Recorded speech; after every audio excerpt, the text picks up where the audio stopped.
been one thing after another lately. I could sure use a break. Why don't we go to Ice Bathhouse for a bit? Always nice to rest up before we set off again.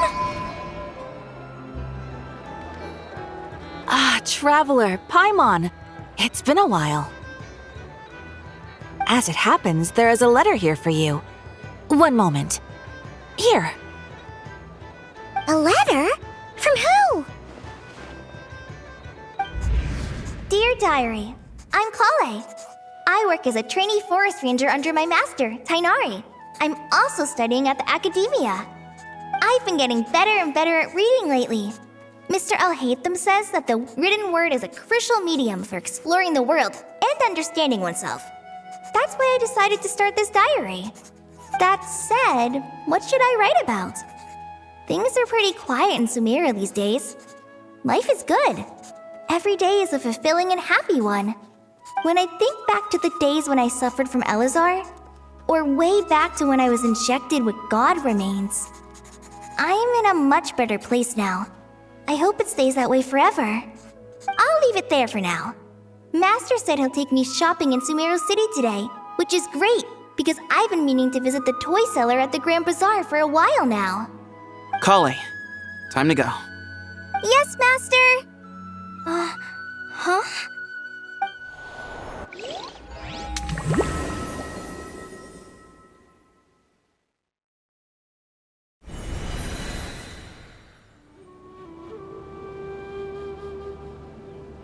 What's wrong, Kale? Is there something on my face? No, sorry. I didn't mean to stare. Did Master Tighnari send you to pick me up? Master Tighnari? What are you talking about? Tighnari is the General Mahamatra. He's probably busy arresting criminals in Sumeru City. I mean, if that's what floats your boat, I can introduce you, but... Wait, Master Tighnari is the General Mahamatra? But what about Mr. Sino? Sorry? Oh, you mean that guy who just joined the Vahumana Darshan? Rumor has it he's the leader of the Temple of Silence. If that's true, it's pretty impressive. Sounds like you've been getting to know more and more people since you joined the academia. That's great, but don't let your forest ranger duties fall by the wayside, okay? What's going on? Sethos is acting like he's my master, and Master Tighnari has taken over Mr. Sino's job. Is this some kind of prank? If so, it's a weird choice of prank. But anyway, Sethos doesn't look like he's joking. What is this all about? Hey, you're zoning out again. I'm gonna buy some tools for the rangers. Why don't you stretch your legs a bit? It's been a while since you last visited the city, right? Wait! He's right. It has been a while since I last visited Sumeru City. Was it always like this? I mean, it feels familiar, yet somehow... something seems different. Is this really Sumeru City?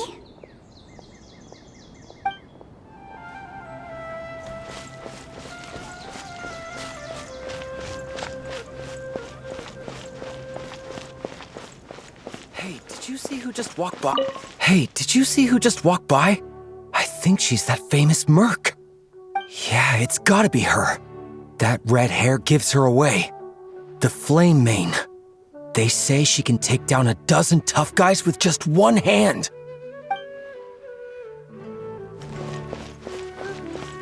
Would you like some fruit? Would you like some fruit?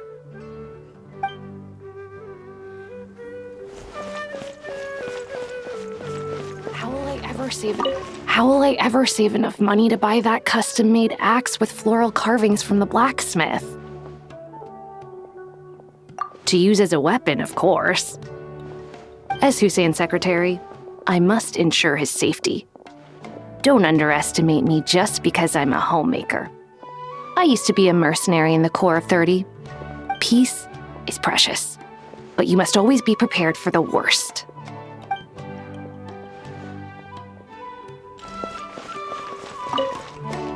When I grow up, I'm gonna join the Eremites and protect Sumeru City.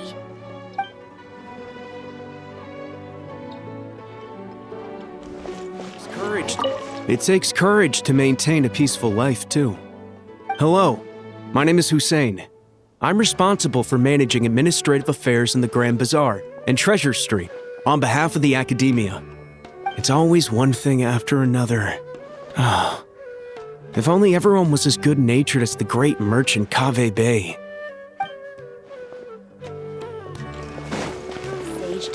I heard that the sage disappears without a trace as soon as he gets off work. It's a little mysterious if you ask me.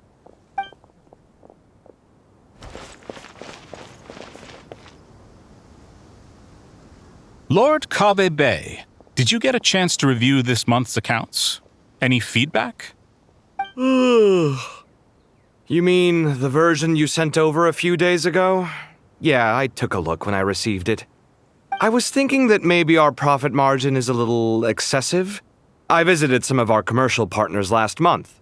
Their earnings are very slim. Are you suggesting that we give up some of our profits for them? Well, since we have more than we need, yes. Making money for its own sake is pointless. Don't worry, I've already planned for it and the numbers look fine. We can adjust the rates starting from next month. Also, about that designer you hired, I've had to revise his proposal 3 times now, but he just doesn't seem to... Let's cut our losses. Pay him his fee and send him on his way. I'd like you to get Layla on this instead. She was Cyrus's student and she designed the Palace of Alcazarzare. Seems like a much safer choice. Who's sneaking around over there?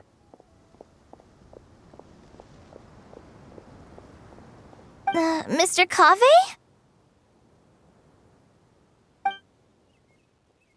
Do you recognize this person, sir? Yes, it's all right. We've met. This is Kale, Sethos' trainee. He brought her along the last time I went for drinks with him. What brings you to the city, Kale? Is your master here too? No, this is all wrong! Why is Mr. Kaveh saying that too? Tainari is my master, not Sethos. This can't be real. I have to ask someone else. There's gotta be someone else out there who still remembers the truth. Hey, wait! Don't run off! How strange. What's gotten into her today? It's like everyone switched places. I guess I'll keep looking around. Remember a while back when I was working on a renovation plan for the House of Dana? Well, I submitted a report to the Grand Sage and he rejected it. It's infuriating! How does someone with no sense of aesthetics whatsoever even become the Grand Sage?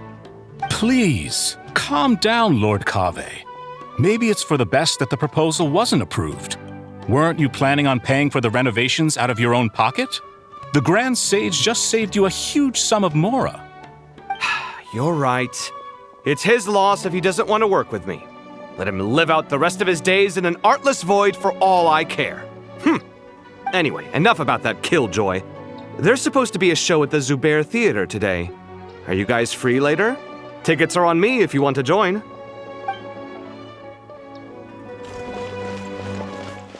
The Grand Sage always used to disappear the moment he got off work, but recently, for whatever reason, he's been seen sifting through records in the House of Dana late into the night. We asked him if there was anything unusual going on, but he answered us with a question of his own. Don't you find it strange that someone with my personality would willingly accept the position of sage?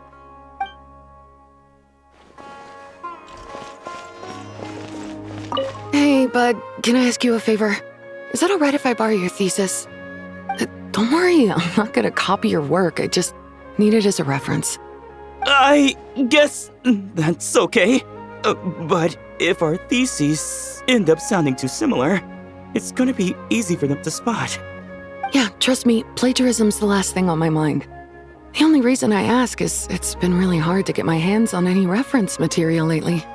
Why don't you go ask the Grand Conservator? Candace should be able to find you what you need. She's super friendly. I'm sure she'll be happy to help. Really? I always assumed she'd be tough to negotiate with. Fair enough. I'll try my luck at the House of Dana later then.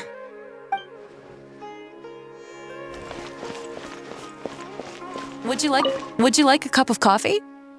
The store's been pretty busy lately.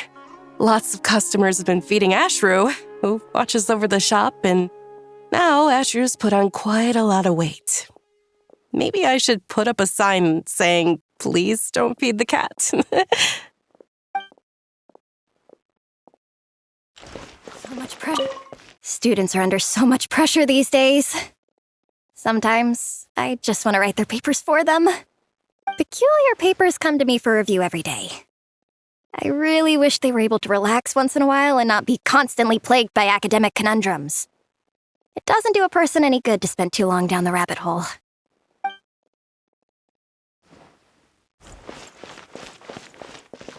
Lots of visitors today, I see. Welcome all. It's been a while.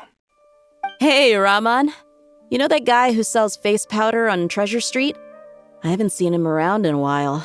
Any idea what happened to him? Oh, you mean a Hongar?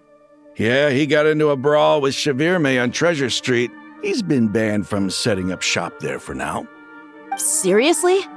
Oh, well, that's a shame. I was planning to pick out some makeup for you. Oh, don't worry about it.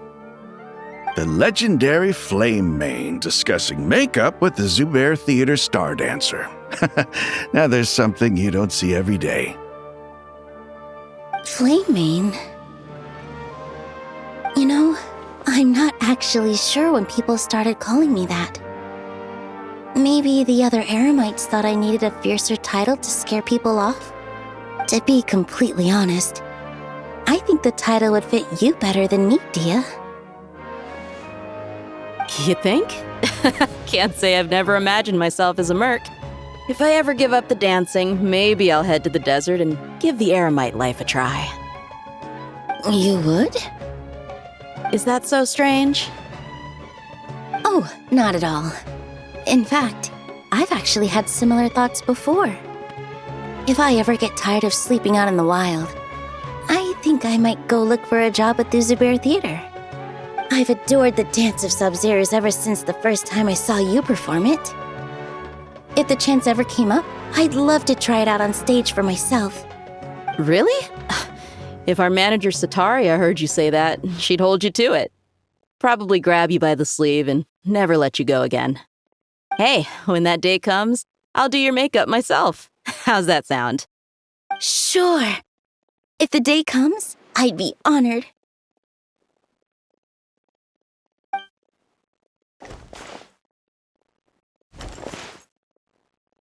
Everyone I know, everything I've ever known. Suddenly it's all a jumbled mess. The question is, who's right? Them or me? Oh, my head feels so heavy. I can't think straight.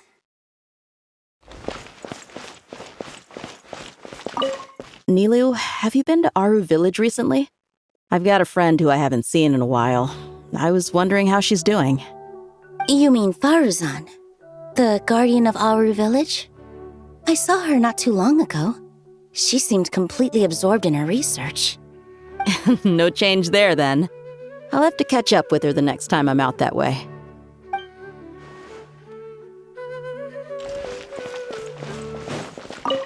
Hi, Mr. Sino. What are you thinking about? There's a chapter in King of Invocations where the spirit of someone who died long ago possesses a living man's body. To the outside world, it looks like he's developed a whole new personality. I was just thinking how terrifying that would be for his friends. Imagine waking up one day to find that a friend of yours has suddenly become a different person. Huh? So what got you thinking about that? I don't know, but something feels off. Everything looks fine on the surface, but can human perception really be trusted? All right, not a single Mora short. That covers you for this month's rent. What a relief. I was worried the design fees I received this month wouldn't be enough. Well, next time, don't fret. Just let me know and I'll give you a few days' grace. We've known each other long enough for that. Anyway, how are you settling in? I couldn't help but notice that you're staying up late quite often. Yeah, I can't explain it. I just feel more inspired at night. Once I get in the zone, I can race through a whole bunch of drafts, no problem. But what about you? I keep hearing you sighing these days. Is everything okay? Well, it's just... Don't you think this house is a little small? I guess I should be used to it after living here for so many years. But for some reason, I've been feeling claustrophobic recently. I want to move somewhere bigger. Once I've made enough Mora, I'm gonna buy a huge new house. As big as... at least as big as the Palace of Alcazarzaray. That sounds really expensive. True. I'll never be able to afford it on a scribe's salary alone. I need to find another way.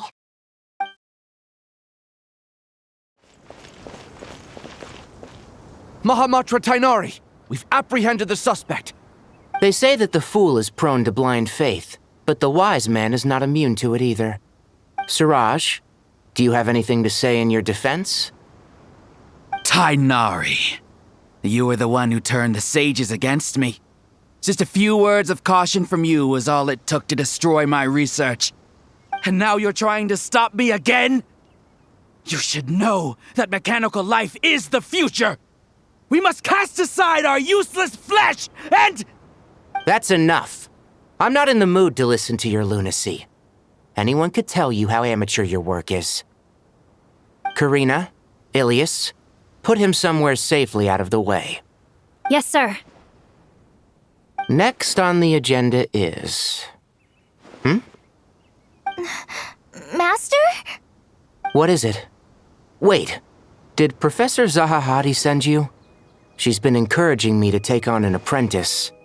Might be getting a bit ahead of herself there, though. No, Master! It's me! Kale! Listen to me. Something really weird is going on in Sumeru City. It's like everyone's identities have switched around. You're not the General Mahamatra. You're a Forest Watcher. Just yesterday, we agreed to come to Sumeru City today to go shopping together and... All right, there's no rush. Let's back up a little. Your name is Kale, correct? Although this is our first meeting, you do seem strangely familiar somehow. Is there anything I can help you with? No.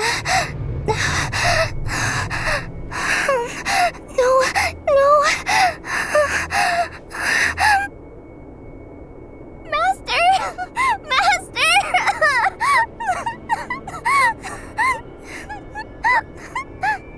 What is it?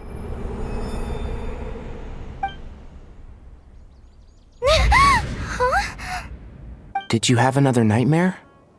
I've told you before, when you're tired, lay down on your back in bed and get some proper sleep. It's much better for you than napping on your front. Poor posture obstructs your breathing, which can lead to all sorts of weird dreams. Now, we're supposed to go shopping in Sumeru City today, remember? Cheer up. I'll take you to Hushang's. I heard he's got some new toys in stock. Go wash your face, take some deep breaths, and when you're ready, we'll head out. Okay. Thanks, Master Tainari. So it was just a dream. And yet, dreams can sometimes be a warning of things that will soon come to pass. Who said that? That dream felt unusually real, didn't it? Here's my suggestion. Since you're heading into Sumeru City anyway, you may as well tell Lesser Lord Kusanali about everything that happened. And just to be on the safe side, I think you should also inform your 2 traveler friends who once helped save Sumeru. I'd write them a letter if I were you. Time is short. A storm is coming from beyond the bounds of fate.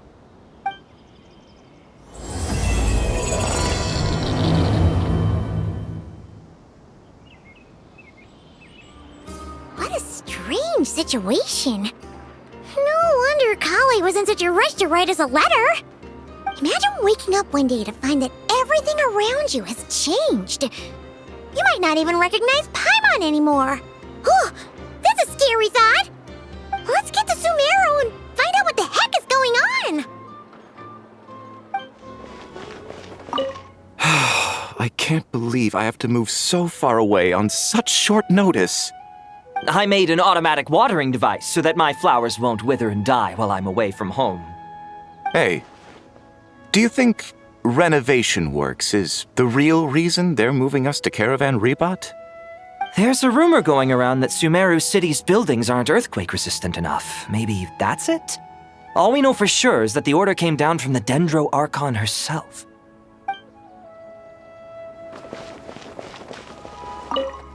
Thank you, Sage Balladuri. You really didn't have to stay with us to the end. Don't mention it. I'm your teacher. It's my job to look after my students. Is Panya doing okay? I think so. She just left the city with her mother. This will be her first trip away from home. She's handling it much better than I imagined. As her father, it's quite a relief. I just hope they have a smooth trip. Pack up your things. It's time we got going too.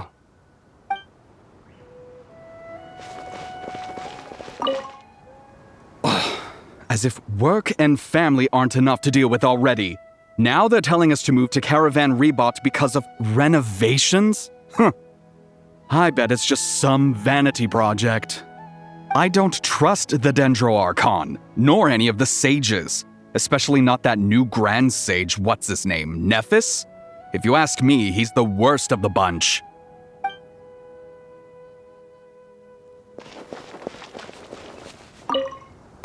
Mister, are you a robot? Shh! Look! He's pretending to be human! He definitely doesn't want anyone to find out he's a robot. I am a robot. I was designed to infiltrate the human world undetected. My mission is to find an opportunity to destroy humanity. I knew it! It's just like in the picture books. What do we do? We're the only ones who know his secret, right?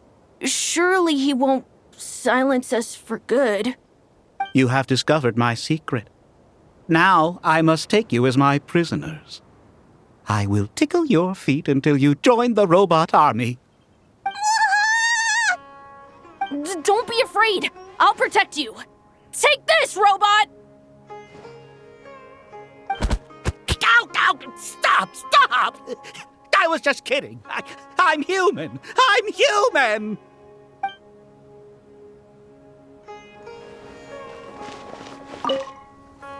Hey, now's not a good time to visit Sumeru City. We're actually getting ready to move out ourselves.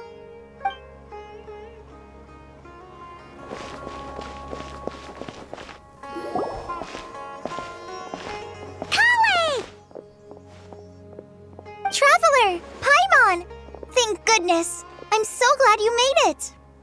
Of course! We won't let anything happen to you, Kale. So, what's going on in Sumeru City? Looks like lots of people are moving or something. Yeah, I was just gonna say. After I wrote my letter, Master and I went to Sumeru City and told the Dendro Archon everything that I experienced, from start to finish. She was silent at first. It seemed like she was deep in thought. Then the next day, we got told that she was ordering everyone to leave Sumeru City immediately and move to Caravan Rebot. The entire population of the city has to move? Not just Sumeru City. The evacuation also includes Lokapala Jungle, Avidia Forest, Ashavan Realm, and Ardravi Valley. Basically, everyone living in the rainforest must temporarily relocate to Caravan Rebot. Holy smokes! That's crazy!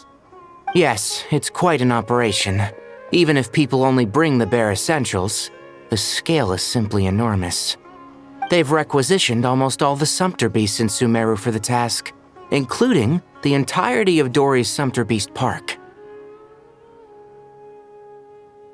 The Dendro Archon said that what Kale experienced was not a dream, but a warning. After our meeting, She immediately summoned the 6 sages to analyze the situation and discuss countermeasures. They concluded that the events seen in the dream are very likely to become a reality, and that an unknown danger is rapidly approaching. Oh, please keep that to yourself. We don't want to cause widespread panic. The official reason they've given is a large-scale renovation of the rainforest ecosystem. People are skeptical, but there haven't been any major incidents. So far, at least. The Dendro Archon seemed really worried when we spoke to her. She said you can go visit her in the Sanctuary of Surasthana when you arrive. She also said she'd hold out until the very end. Tighnari? Kale? You got a minute? I need a hand here. One moment, I'll be right there. As a forest watcher, I've been tasked with assisting with the relocation work. There's a lot to be done, and they need all the help they can get. This will be the final group of evacuees from Sumeru City. While they're away from home, they'll be heavily reliant on outside help. Thank you for coming in our time of need. As you can see, another crisis is upon us. Excuse me, sorry to trouble you, but could you help an old man find his medicine? It's buried somewhere in my luggage. Where's my mom? Where did she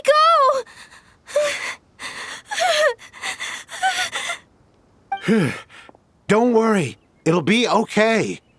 Those items are worth a small fortune. Make sure you store them somewhere safe. You understand? I bet you thought you'd get away with this in the chaos, huh? Guess again. No petty thief gets past me.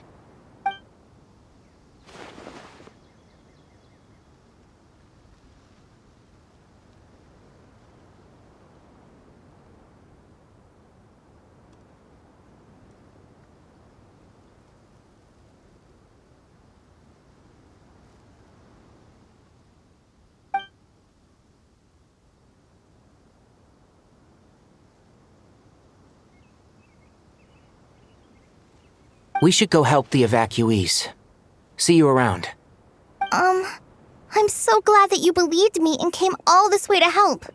It means a lot. Please stay safe. Don't worry. We may not know exactly what's going on yet, but as long as we stick together, we'll find a way through this. Goodbye! Look after yourselves! Will do. See ya! Whew. Paimon's not sure how she found the words to comfort Kale because, honestly, she's kind of nervous herself. Let's head to the Sanctuary of Surasthana and see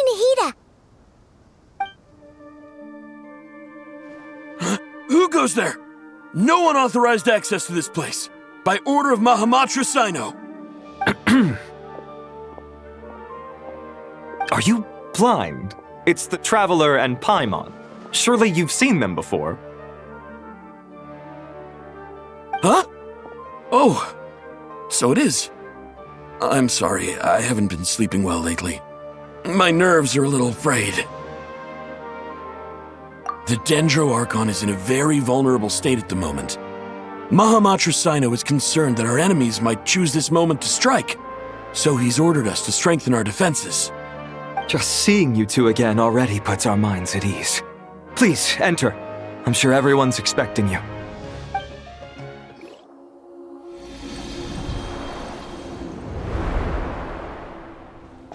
Traveler, Paimon, you made it. Aha! Perfect timing. Reliable helpers like you are just what we need right now. Oh, it's good to see everyone again. Kale gave us a rough idea of what's going on, but we still have a lot of questions. What kind of danger is Sumeru City in exactly? And how come everyone has to move to Caravan Rebot? At this stage, we can't be certain. We're investigating, but no definitive answers yet. I take it that Kale told you about her strange dream? Yeah. Apparently, everyone in Sumeru City was acting super weird. Even you guys. It was like you'd all switched places. That's right. Kale and Tighnari reported the situation to the Dendro Archon. She believes that it wasn't merely a dream. and that whatever it was has something to do with Irminsul. It's a reasonable inference. Only through Irminsul can people's memory and cognition be so significantly modified in such a short time. We don't know why Kali would dream of these things, nor who was trying to warn her. The Dendro Archon decided to connect to Irminsul to investigate more thoroughly.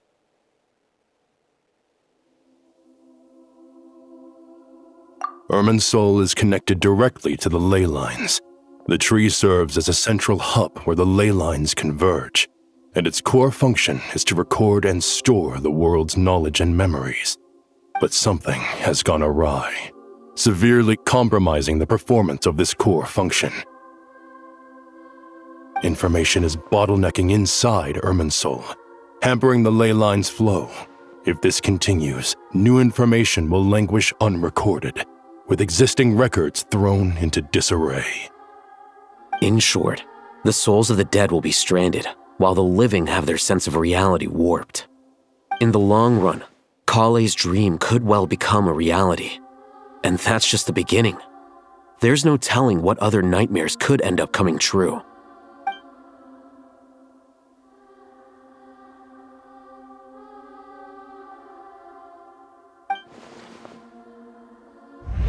I have come this far, to use my death to open the gates of the ley lines to my people.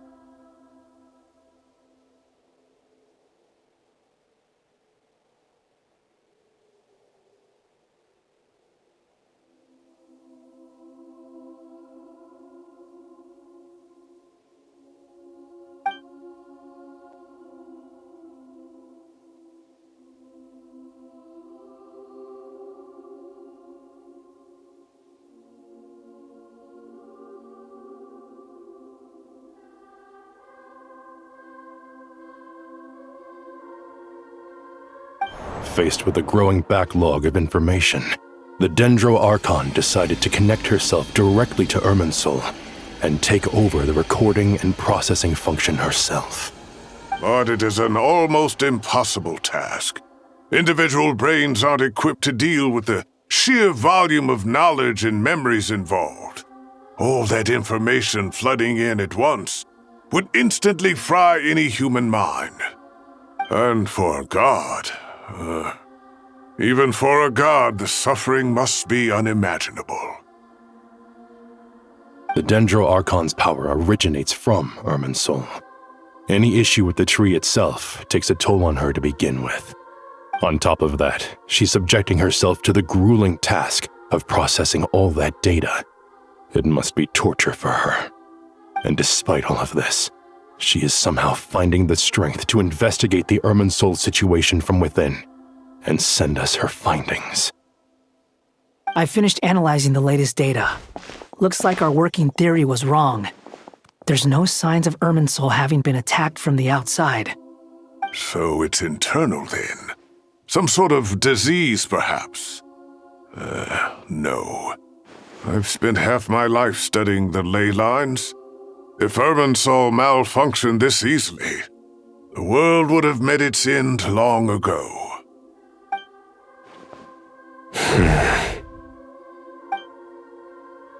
Sino? What is it? Not long ago, I got a tip from the Core of 30 that a large number of unidentified merchant caravans had recently been spotted entering Sumeru through Beta Harbor. At first, I suspected that they might have something to do with all this, so I sent some people to investigate. But if Irminsul wasn't attacked from the outside... Don't you think there are more important things to worry about right now than guessing who's behind all this? It's been over 12 hours with no new intel. If even the Keeper of Irminsul is this badly affected, you can imagine how bad things are in there.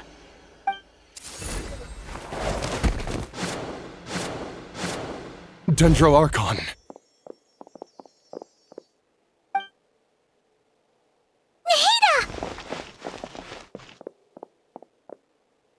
What's wrong? Her breathing is weak, and her elemental energy levels are dangerously low. Looks like it's time to move to the backup plan. What's the backup plan? Get out of the city and take the Dendro Archon with us. The entrance to Irminsul is directly beneath the sanctuary of Surasthana. That means this is ground zero if anything goes wrong. The Dendro Archon has a very strong connection to Irminsul. But theoretically, this connection should grow weaker with distance. Under normal circumstances, she can unleash her full power here. But with Irminsul out of control, our first priority is to get her away from here. The situation is critical. There's no time to deliberate. Everyone in agreement? I'll deal with it. I'll also let the Matra and the Core of 30 know to start evacuating.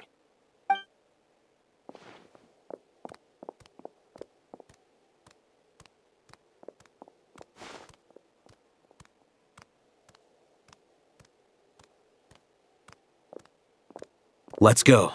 No sense grieving when there's nothing more we can do. Agreed. We'll be back as soon as this is over.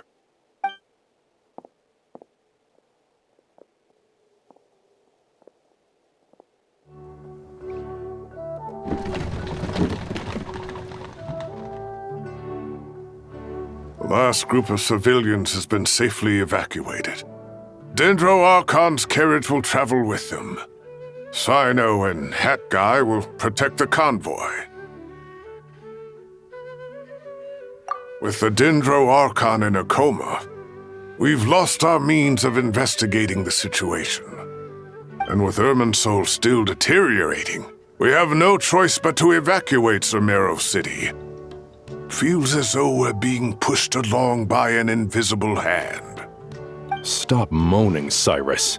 We're the teachers here. We should be showing a little more confidence, don't you think? A wise judgment. Let's move out to Caravan Rebot.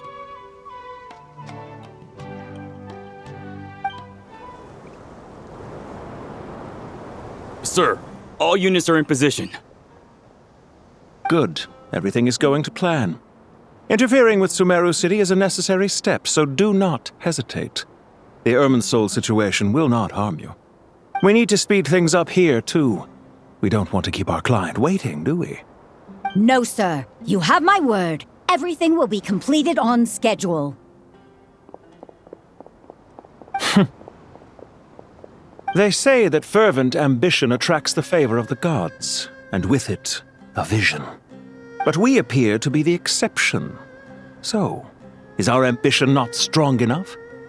Or does it threaten the very foundations of this world? Hat Guy! What? Nothing. You just look like you were lost in thought there. Do you have any ideas about what's going on? From what I know about Irminsul, the system doesn't break down that easily. I don't have the faintest idea who could have done this. Actually, one name did cross my mind. But, he's already dead.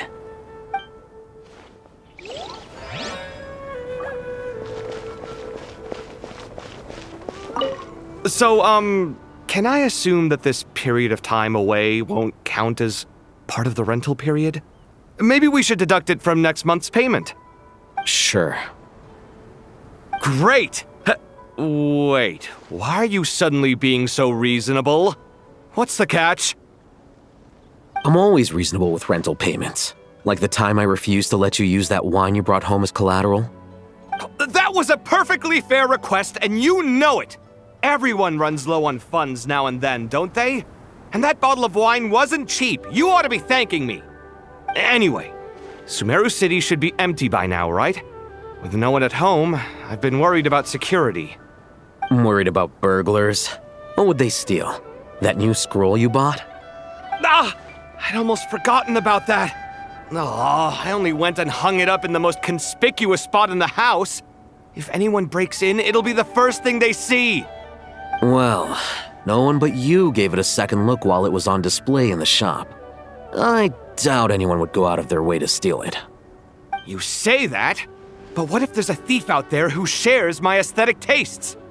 Then you can only hope he shares your taste in expensive wine as well. Always worth having some collateral. You!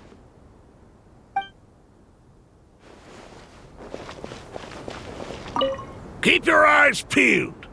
It's down to us to maintain order at this time. This is a direct command from the Mahamata. Everyone stay vigilant. We cannot allow bad actors to take advantage of the chaos.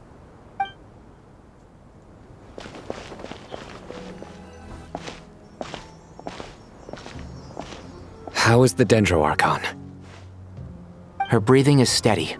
I prepared some therapeutic incense for her, but it hasn't had much effect.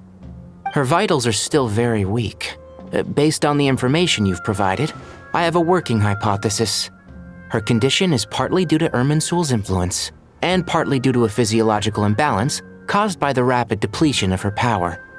Elemental energy usually flows through the body at a relatively constant rate.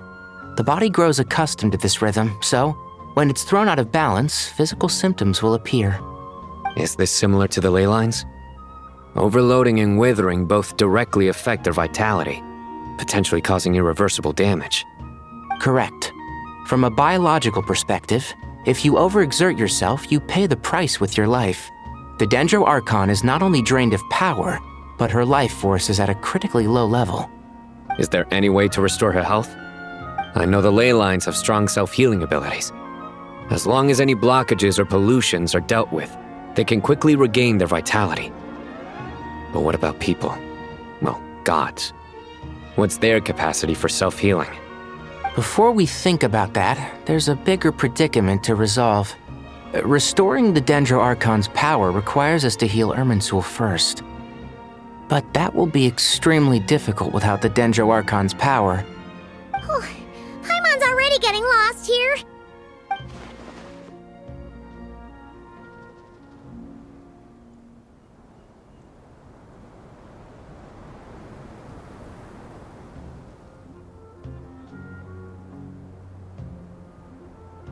Master Tighnari and Cyno look so serious. I've not heard Master speak in this tone for a long time. Tighnari.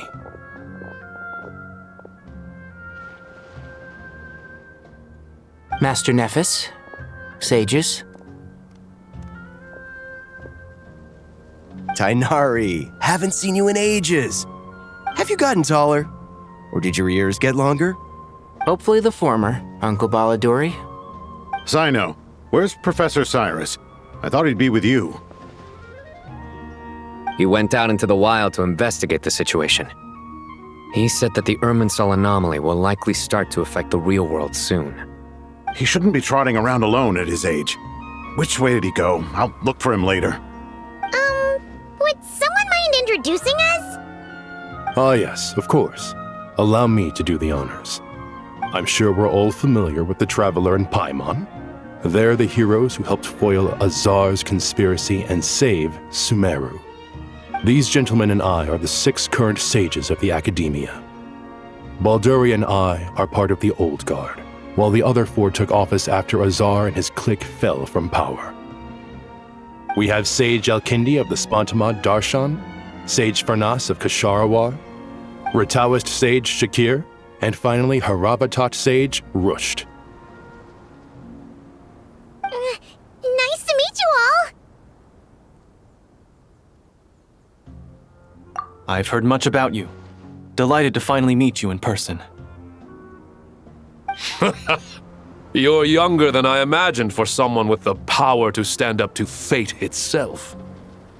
Thank you for lending your aid to Sumeru once more. Once we're on the other side of this, could we get a photo together?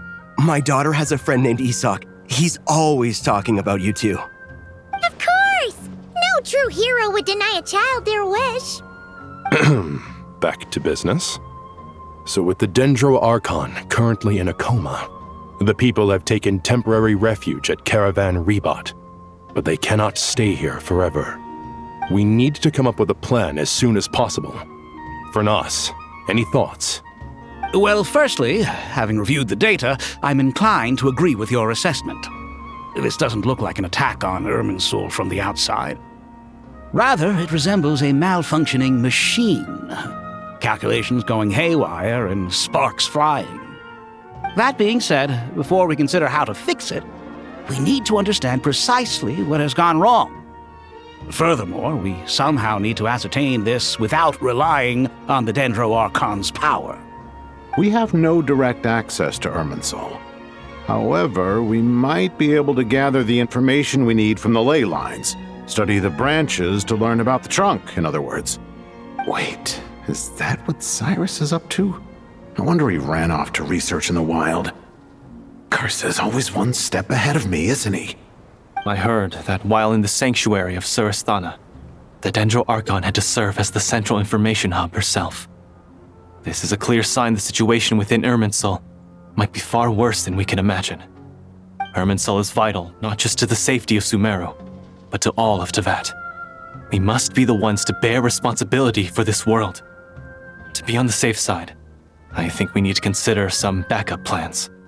Are you saying we should consider a scenario in which Irminsul is completely destroyed? I'm merely pointing out that the possibility exists. You have a valid point.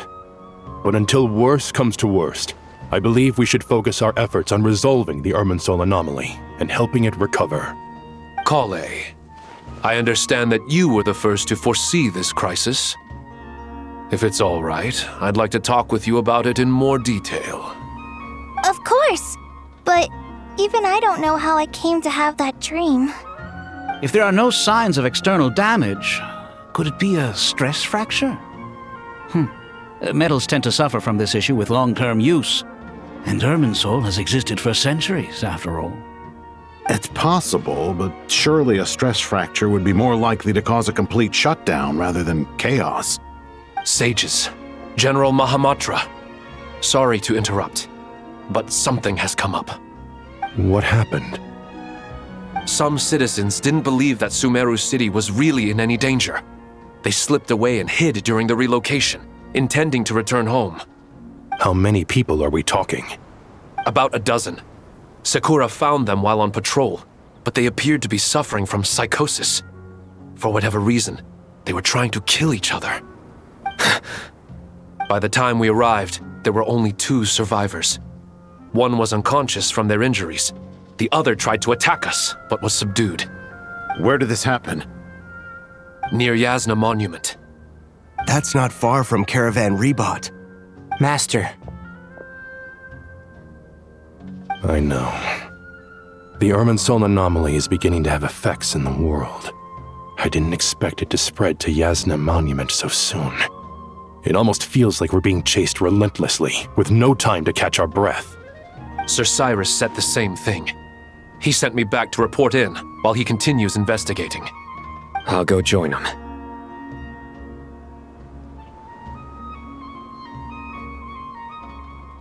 Count me in too. Don't let my age fool you, I can still fend for myself. Very well. Meanwhile, the rest of us will continue discussing our next steps. Get back soon. Take care of yourselves. It's getting dangerous out there. Don't be nervous, Kale. I just wanted to ask, have you ever had similar dreams to this one before? Similar how? Dreams so vivid, they seem real. Filled with strange or dangerous things that you cannot explain. Let me think. There was one time, I don't remember it very clearly, but I saw fire. Fire? Yeah. I wish I could give you more details, but all I remember is fire everywhere. From the sky to the ground, everything was burning. The heat was unbearable, and ashes were blowing in the wind. I doubt this dream was a mere coincidence. Perhaps it was some kind of prophecy? And yet, you've never studied astrology. I'm at a loss to explain it.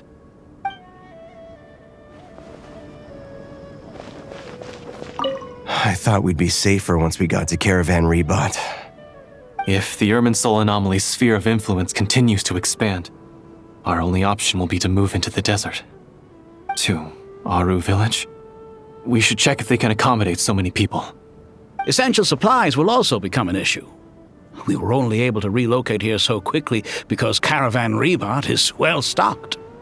If we move to the desert, we'll need to carefully calculate how much food and water to bring.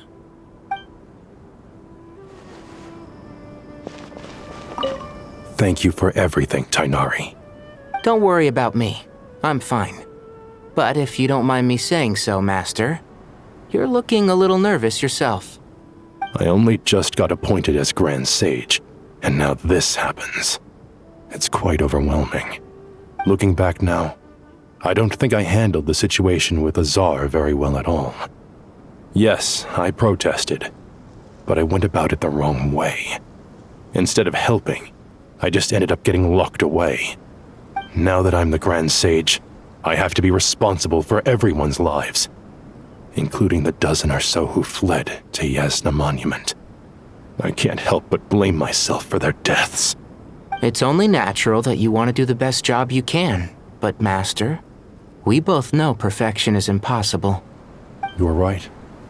We may well be heading into the desert before long. Feeling up to it? We left in such a hurry that I didn't bring any sun lotion, but I'm sure I can make some from local ingredients here. That was a big part of my graduation thesis, after all. Still remember? Of course, like it was yesterday. I remember asking you if you'd like to stay and teach, but you turned me down without a moment's consideration. Anyone else would fight tooth and nail for the chance to research by my side, but you couldn't get out the door fast enough. Weren't you afraid I'd hold up your thesis and stop you from graduating? If you'd pulled a move like that, I would have reported you to the Matra right away. You wouldn't give me a second chance? What about the bond between mentor and student?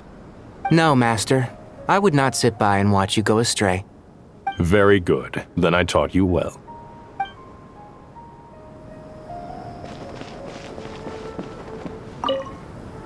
Take this medicine and get some rest. Long journeys are fatiguing at the best of times, and it's taken a toll on your health. Please focus on recovering for the next couple of days. Got it. Thank you.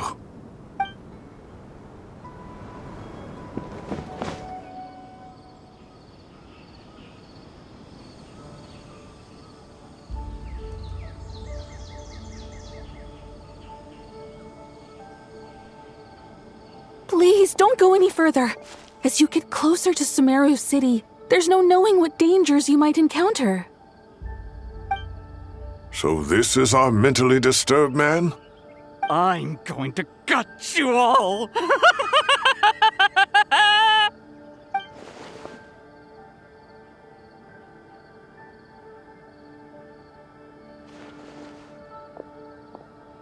Cyrus, you didn't even bring a single guard? Do you think you're some sort of warrior? It's fine. Come here and look at this. Oh, it's... That's right. Flowers that bloom from openings in the ley lines, indicating some sort of anomaly. I don't believe I've ever seen a color like this before.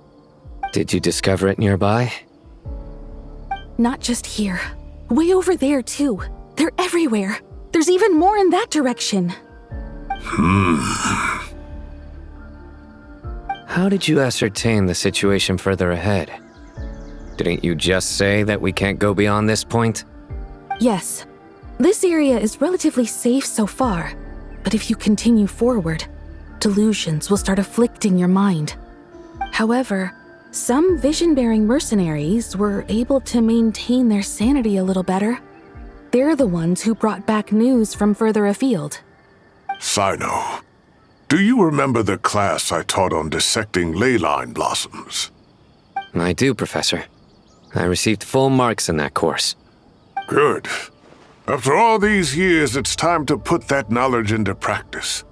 There must be anomalous information hidden within these blossoms. Alkindi, I'll need your help as well. Been a while since we worked on a project together, hasn't it? Sure has. Well, what are we waiting for? Let's get to work. Anything we can do to help?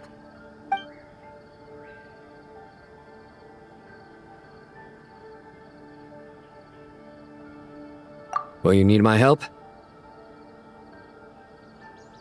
All right, well, don't go too far. There's too many unknowns at this stage. Let's regroup at Caravan Rebot later. Don't worry if you don't show up. I'll come and find you.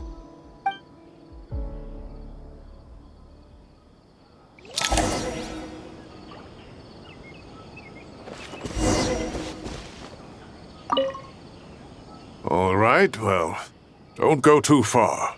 There's too many unknowns at this stage. Let's regroup at Caravan Rebot later.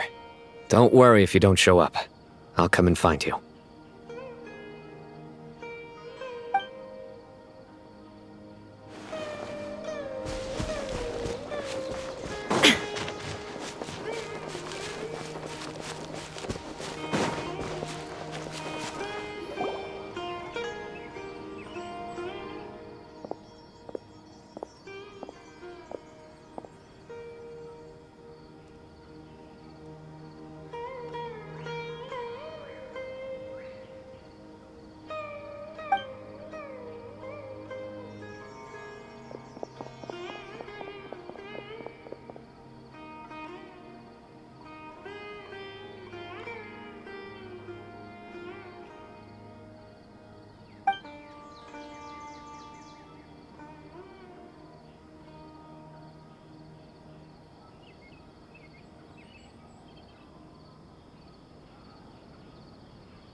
That should be the heart of Oasis.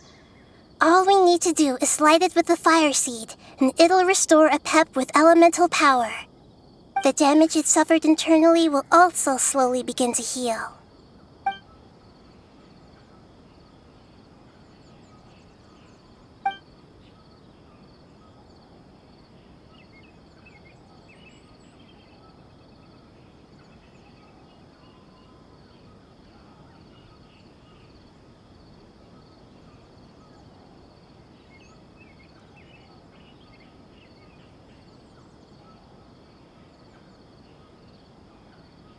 What is it? You thought of something? Really? Then let's get back and tell the others!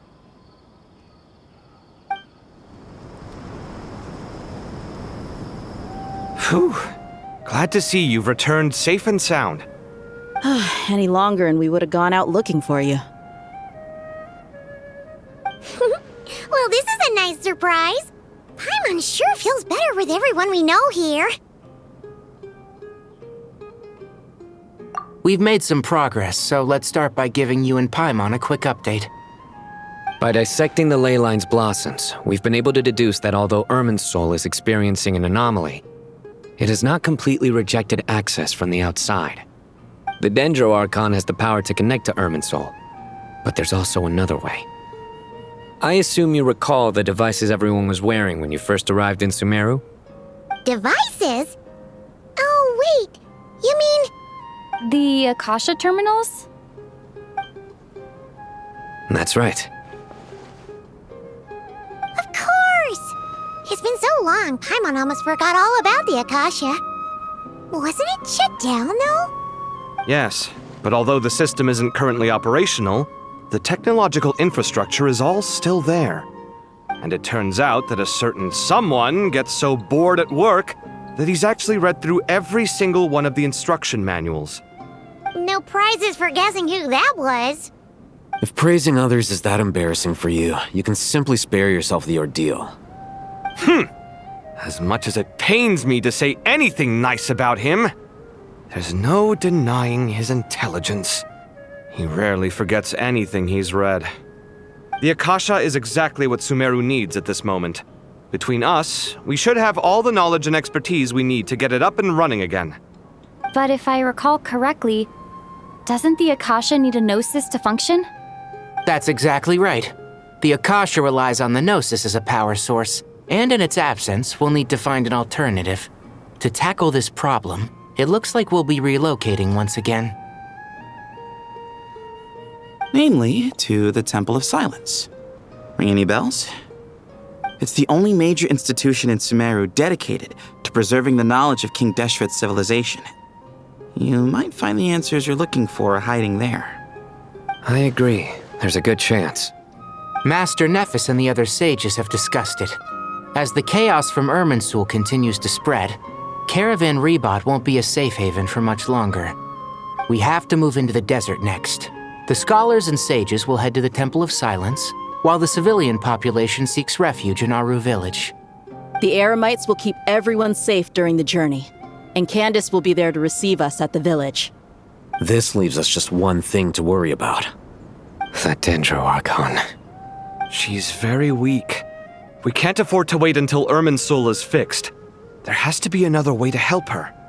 Huh. Wow, luckily, the Traveler had a eureka moment while we were out investigating. Really? Wow, nice one, Traveler. Let's hear it. What say our Amorta experts? Theoretically, it's feasible. From what you're saying, although elemental life and elemental energy have their differences, the Dendro Archon has explicitly stated that she can imitate the power of the former. In which case, as long as Apep is willing, she should be able to convert her own power into a form that the Archon can use. It wouldn't be difficult for her at all. The only problem is convincing her to help.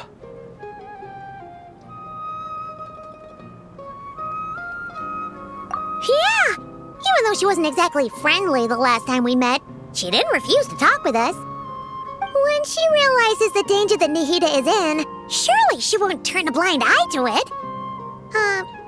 Well, hopefully not. Either way, we're not exactly spoiled for choice here. Hey, it's better than having no options at all. I agree. Without Irminsul's aid, the legendary Dendro Dragon Apep may well be the only living thing in Sumeru who can help our Archon recover her power. There's no time to lose. I'll bring this proposal to Master right away. If he and the other sages agree, we'll split into 3 teams. The academics will go to the Temple of Silence to look for a solution to the Akasha problem. The Eremites will escort the civilians safely to Aru village, and the Traveler and Paimon will take the Dendro Archon to see Apep. There's still a long road ahead, and no knowing if we'll make it. But at least we have a direction now. I'll take it over floundering around in confusion. If there are no objections, then let's proceed.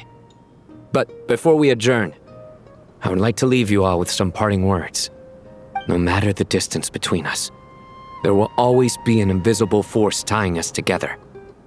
May the bonds forged in the past shine bright like stars and open a new path before our feet. Huh. Is that from King of Invocations? No. This one's from King of Invocations, the sequel. What's the difference? The sequel's much cooler. Couldn't agree more. Well, it was very apropos. Once this is all over, I'll give everyone a copy of King of Invocations and the sequel to show my gratitude. Come on, let's get moving.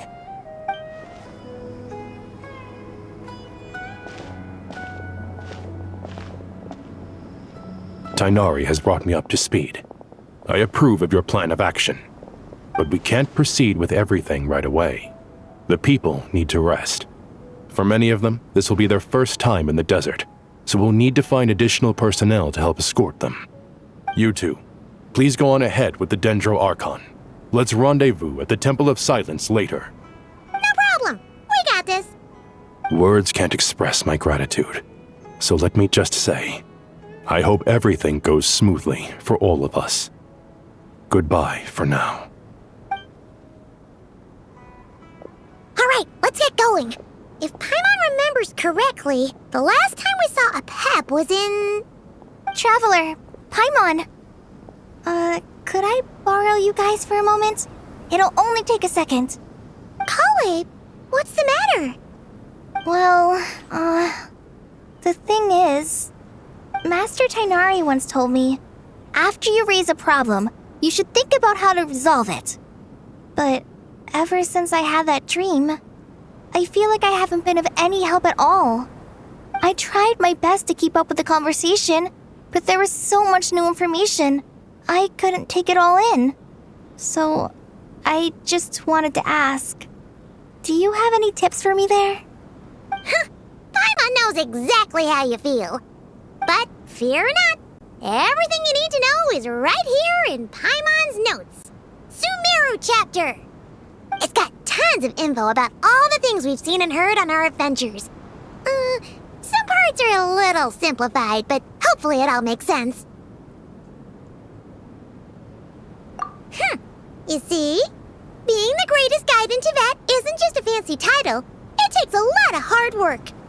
Paimon doesn't always understand the things you're talking about with other people. Whenever that happens, she notes down the confusing parts and goes over them in her own time. This is perfect. Could I borrow it? Sure. Matter of fact, you can keep it if you want. Paimon has another copy. The spare copy was originally meant for the traveler. Paimon used to worry that one day she might not need a guide anymore, so she wanted to have a gift for her, in case we ever parted ways. But it doesn't seem so necessary nowadays. We have so many more places to see together. One copy will be enough for both of us. Thank you so much. But still, these are your treasured memories. I think I'll make my own copy and then return the original to you.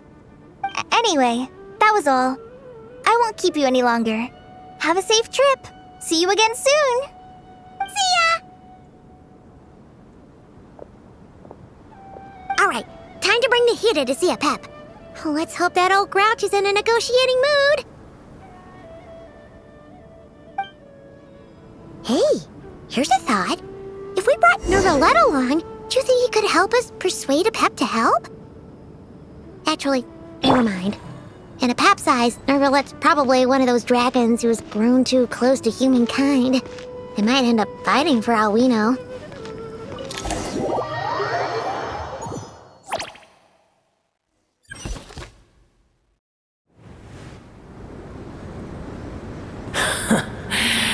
I had a feeling your kind might come calling.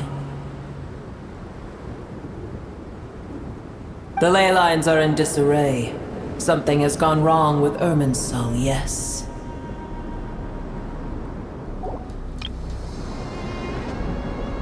Even from a great distance away, I can sense that Sumeru is headed for destruction. You who took our home from us, prepare to watch as your own world is plunged into oblivion. Oh, how the cycle of history comes to a poetic conclusion. This isn't a joke, Apep! Nahida's in grave danger! Can you please help her? Is she now? Then do explain. For what reason should I lend Boer my assistance?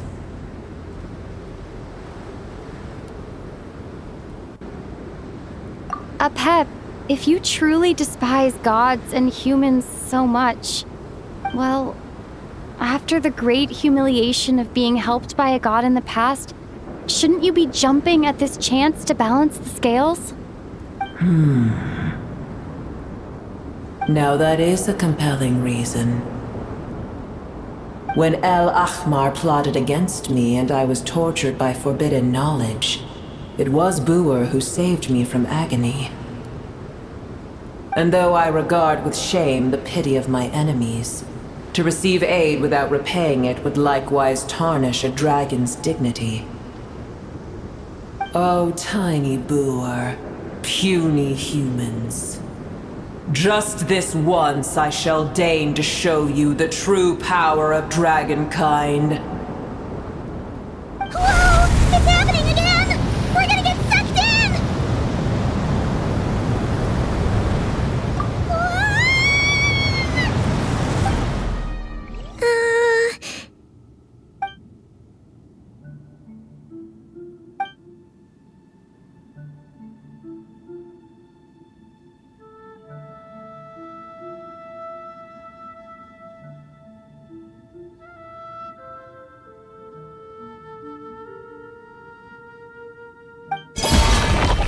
It is done. The heart of Oasis is supplying her with life force as we speak. It shall not be long before she recovers. But I should warn you, Booer's existence is closely intertwined with Irminsul. Unless the issues plaguing it are resolved, she will never completely recover her former strength. Oh, thank you. Spare me your words of gratitude. You may also spare me your feigned concern.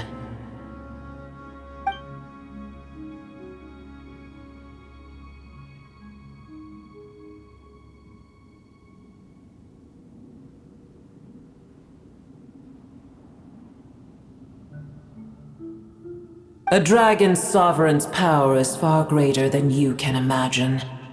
While I was indeed weakened when the heart of Oasis ran dry, providing Tiny Booer with a morsel of my life force shall have little consequence for me. Oh, good to hear.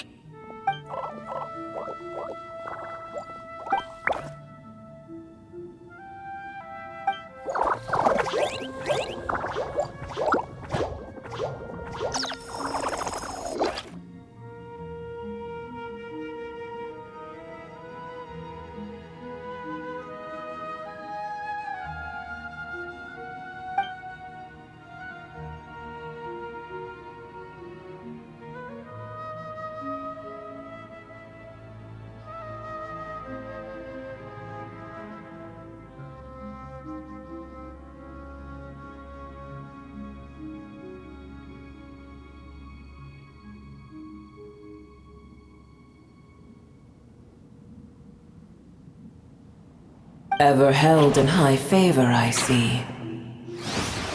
Oh, well, you know. The compliment was sincere. Simply accept it.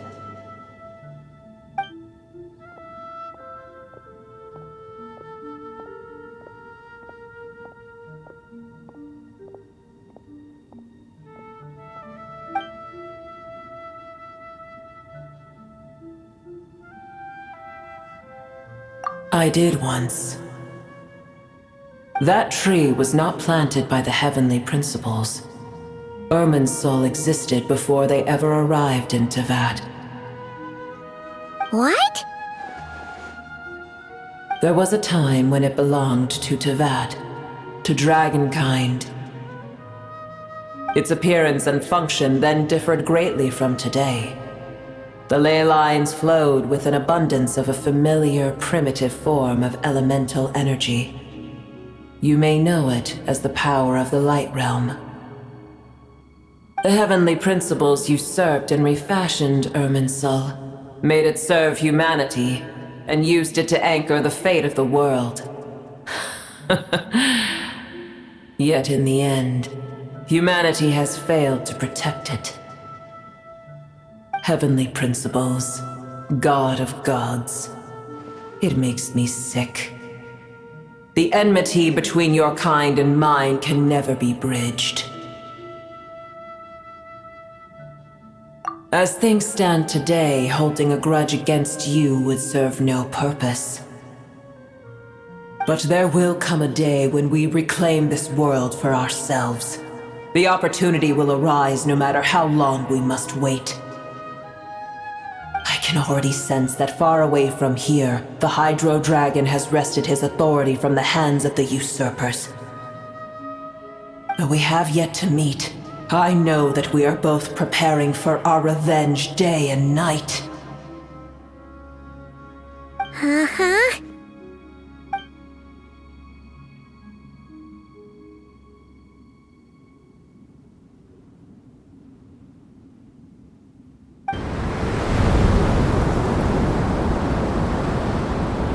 I hear a great disturbance out there. Huh? What is it? Sandstorms come. The Jinn. I see. Another calamity approaches. You both seem restless. Let us part ways here. Booer is safe with me. Once she has recovered, I shall return her to your side. Oh, thanks again. Take care, alright? I told you already I have no need of your feigned concern.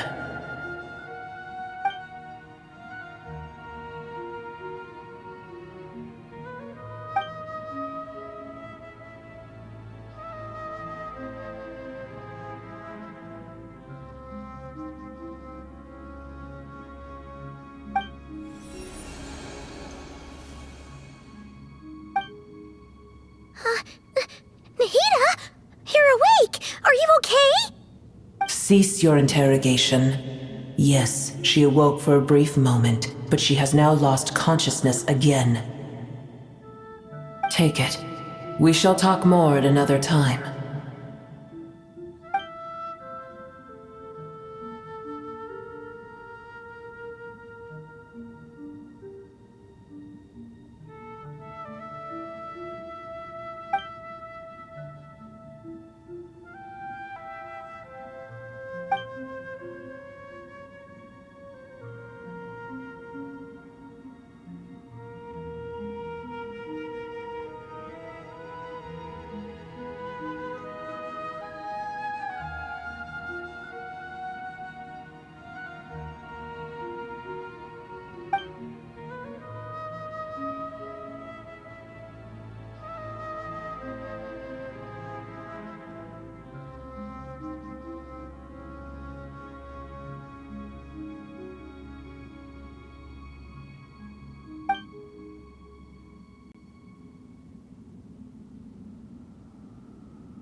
Where the heck are we? Did you just dump us in the middle of nowhere? Wait, no, Paimon remembers now. The Temple of Silence is over that way. Come on, let's go find the others.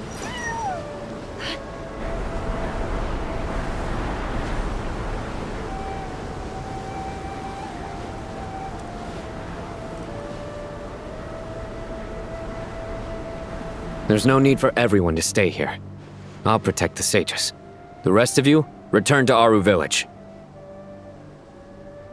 Yes, Mahamatra Sino.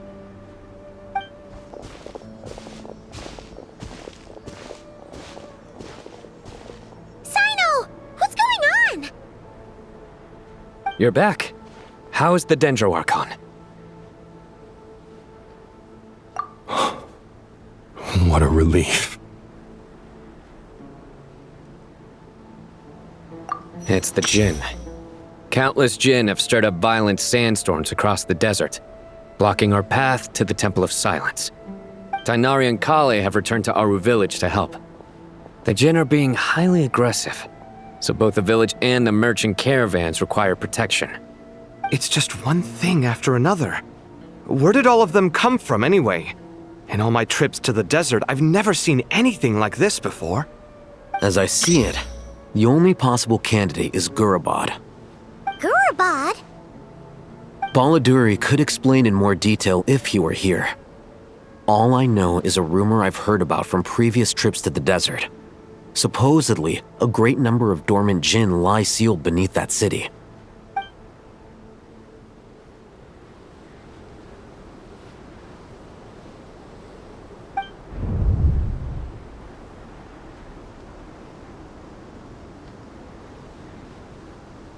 Gurabad is, for me, a fated land. I must therefore return back to this city, where my destiny awaits me still.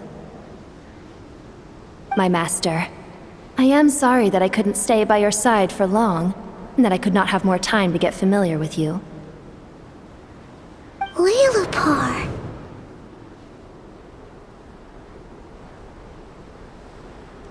Yeah, we once said goodbye to a friend there. Well, maybe not a friend exactly, but someone we met on the road anyway.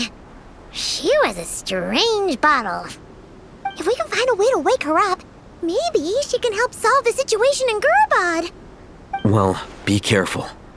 You may find there's more than just the Jinn to worry about. You mean there are other dangers in Gurabad?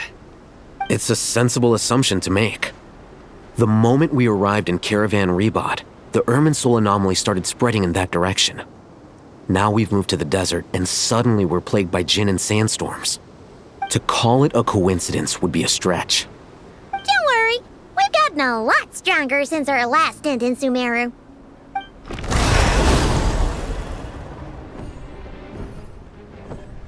Ah! When did they show up? It appears the monsters native to the desert have been stirred by the Jinn's activity.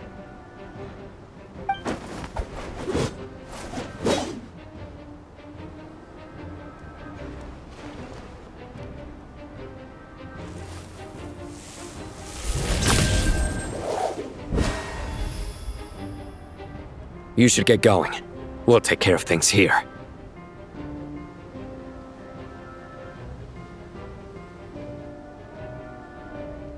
You too. Don't do anything too risky. You got it?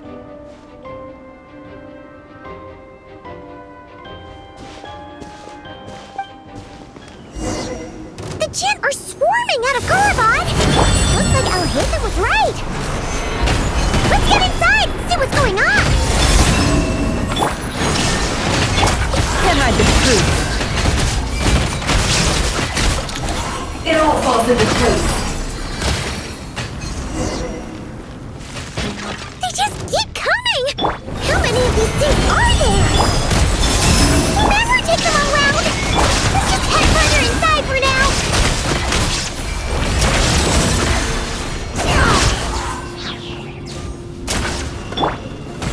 Stabilize! Can't hide the truth. Time to come clean. It all falls into place.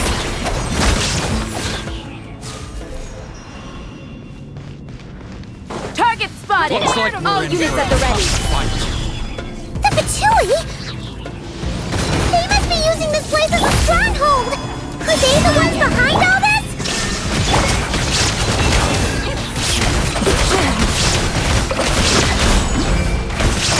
Did it take too long? Fighting Jinn with one hand and Fatui with the other? This is pure chaos!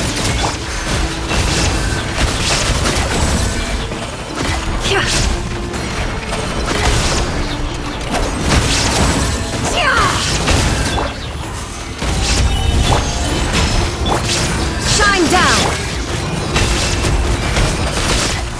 It all falls into place.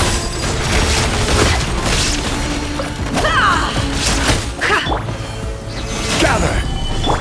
Surge. It all adds up.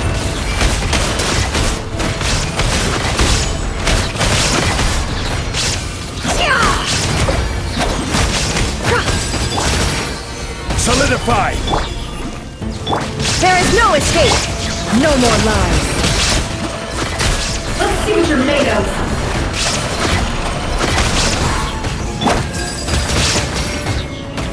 Gather!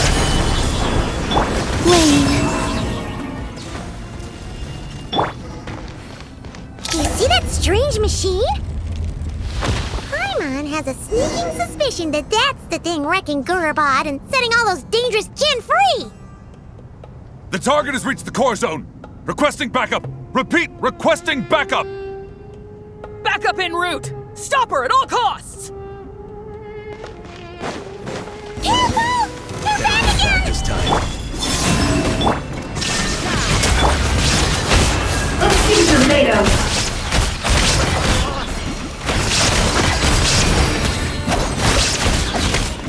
You're pretty sure. Stabilize!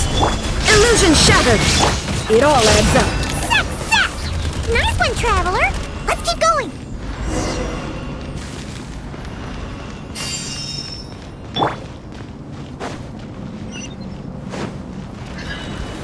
Gather! Shine down! Can't hide the truth. It all falls into place. It all adds up.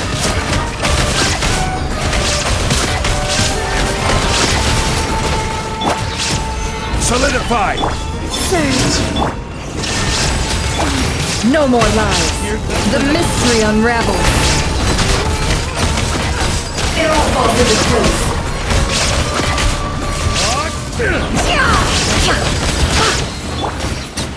Stabilize! Illusion shattered. Can't hide the truth.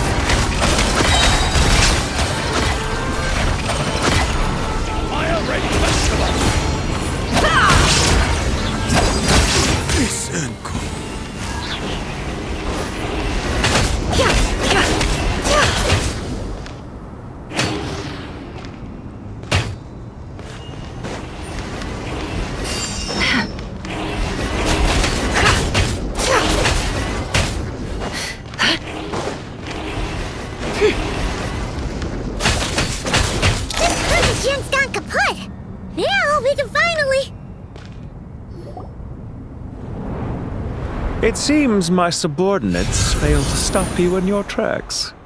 Apologies, sir. There is no need to apologize. You did well to hold your ground against such a powerful adversary for as long as you did. I must commend your courage and perseverance. So, you're in charge here, huh? First the problems with Irminsul, now this mess in Gurabad? Are you the ones responsible for all this? I'm afraid I cannot answer that. I assume you aren't naive enough to expect answers from an enemy. Oh, this guy is so snooty! However you want to spin it, you're clearly involved in this somehow. So you can either start talking, or we'll have to make you talk. Let's get him! Traveler, what's wrong?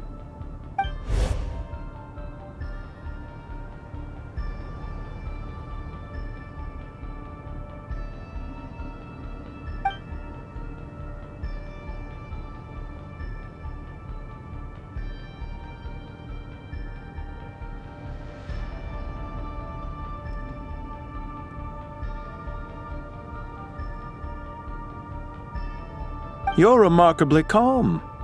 Some would act more rashly upon finding the ringleader all alone. But you keep your cool. Even as your enemy, I must applaud you. Did you show yourself just to say that? Is this you trying to take back control of the conversation? Unfortunately, I really don't have anything to say to you. I am here merely to indulge my own curiosity. Your names are well known among the Fatui. Naturally, I wanted to observe you up close while I had the chance. Hey! Don't treat us like we're some kind of exotic animals in a zoo! Oh, I wouldn't dream of it. You seem rather predisposed to misunderstand me. I'm quite aware that you are both heroes of great renown. You have resolved crises in many nations and won countless allies along the way. I've been following your adventures with great admiration. My only regret is that the trajectory of your journey conflicts with our goals. What do you mean, admiration? Sorry, but that sounds pretty weird coming from you. I don't see why. We may happen to occupy opposing sides, but there is no cause for deep-seated enmity between us. To respect one's enemy is to respect oneself. Well, now that you're observing us up close, what do you see? I've observed as keenly as I can. Yet, while I endeavor to understand, your true strength remains a mystery to me. Violence is not my area of expertise either, so, you see, I would much rather converse with you like this than determine a victor with the edge of a blade. Besides, I've heard that even 3 moons in the sky fail to eclipse your brilliance. I know better than to bite off more than I can chew. 3 moons? So, you have a connection with the Harbinger, the Doctor. Well deduced. Our commander, Dottore, died in Nod-Krai, but there are things that do not end with his departure. We must... Look at me. I almost divulged more than I should have. What after? Revenge for Dottore? Or are you plotting something else? I've said quite enough, I believe. There's no point in continuing this conversation, except to say, I've noticed that you seem to know your way around here quite well. A repeated visitor to Gurabad, are we? Ugh. I'll take that as a yes. Then I'm sure you'll have heard the story of this place. The mother of the Jinn, Lilupar, and the tragic tale of her vengeance that spanned 3 generations. It was right here that Lilupar once helped the wise to ascend to the throne. But from that moment on, every king who sat upon it was corrupted by power. These degenerate rulers lost control over their nation, and with it, the right to occupy that exalted seat. What are you trying to say? I once admired you for your adventures. That is the earnest truth. But it appears to me that your journey serves ultimately to uphold the rules of this world. Are these rules truly just? Does the heavenly principles rule with wisdom or folly? And how can we be sure that the 7 who wield authority over the world will not be corrupted? Do you seriously think you're gonna convince us of anything? Convince you? I'm sure my commander already tried that. Why would I waste my breath doing the same? If a few words from a stranger were enough to make someone completely change their stance, it would only prove that they never had a firm will to begin with. I am merely stating my position, so that we might understand each other better.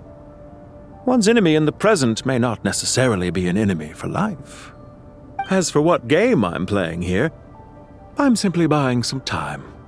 But now I must bid you farewell. It was a wise decision not to attack me immediately. Since you did not fall for my ambush, I will now have to ask those in hiding to reveal themselves. Leave this to us, sir. Very well. I trust you to do what is necessary. Stall her while I execute the next step of the plan. Sumeru City, Irminsul. Hey! Stop right there! Don't you dare leave without explaining yourself! All units, stop them! Protect the commander! Did you hear that? He mentioned Sumeru City and Irminsul! He definitely knows something! We can't let him get away! Get rid of these pesky soldiers, quick! Rear guard to the front! Don't let them through! Solidify! Illusion shattered! Now you shall perish! Get that thing in position!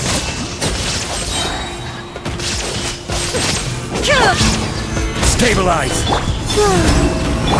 Shine down! Hold on! Just a little longer!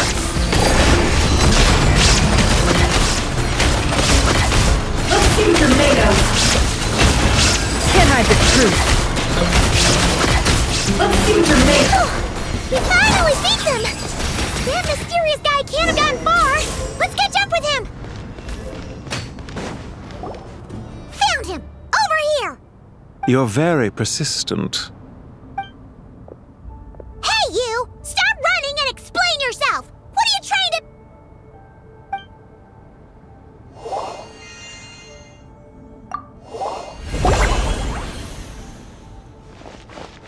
What's this? Relax. A small trap like this won't be enough to hold you. The sandstorms from Gurabad will die down soon enough, but this small window of time was all we needed to launch the next phase of our plan.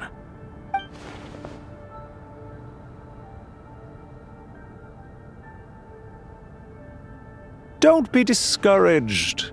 I knew that someone would come here eventually, so I planned ahead. Where to chat with you, which door to exit from, even which mechanism to wait by for you. I thought through every detail. You, meanwhile, know nothing of who I am. So far, you've only heard my voice, and for all you know, it may not even be real. But not to worry. This is only our first meeting. It shan't be our last. Just answer me one last question. Why do you continue to follow Dottore? He has conducted countless cruel experiments, even on his subordinates. Follow isn't quite the right word. Let's just say even those you see as villains have their friends, even if they aren't the most sincere of friendships. When any set of rules is established, there will be those who benefit and those who lose out. People will do anything to justify what they have gained or escape from the hardship imposed upon them. Neither he nor I are tolerated by the rules of this world. We were both searching for a new order.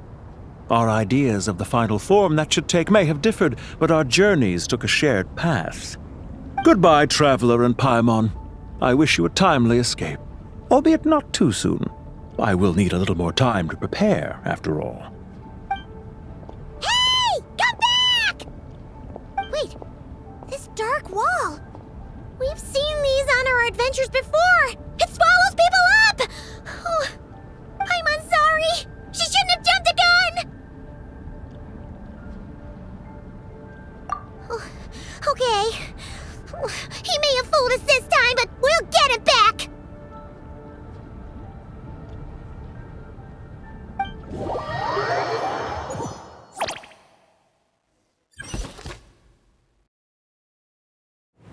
Sino and his team are guarding the north. We'll take this side. There's so many Jin! We can't let them get into Aru Village! Don't fret. I am well prepared for this situation. Huh. So you have a solution? Perhaps you're unaware that I have a trusty genie partner of my own, Plumpy. If I send her to negotiate with the others, this whole thing will be resolved before you can say Mora. Off you go, Plumpy!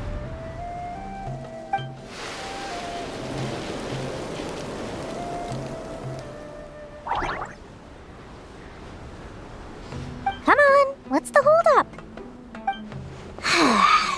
5,000 Mora. 20,000 Mora.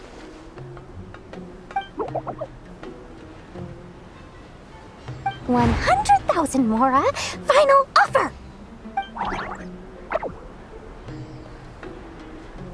Ah, so she's a hired partner.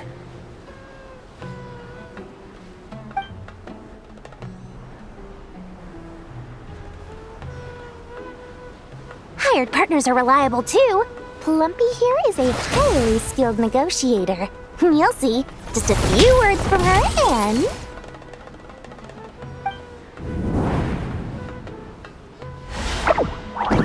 Plumpy! Don't you Jin have any respect for the rules? This was supposed to be a negotiation! How dare you treat my messenger like this? You wanna play rough? You can play at that game!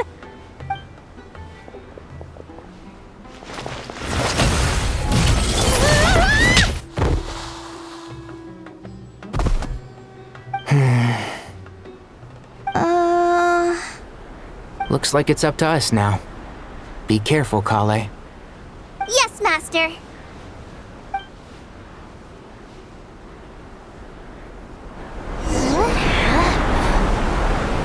How did I pass out? Never mind. Plumpy, it's time for revenge. You know, this reminds me of when you first arrived in Avidia Forest. You were trying to help a child retrieve a lost toy when you stumbled upon Spino Crocodile territory by mistake. Yeah, I remember. Our first time fighting side by side. Fighting side by side? I seem to recall swooping in to rescue you with a team of forest rangers. Please stop.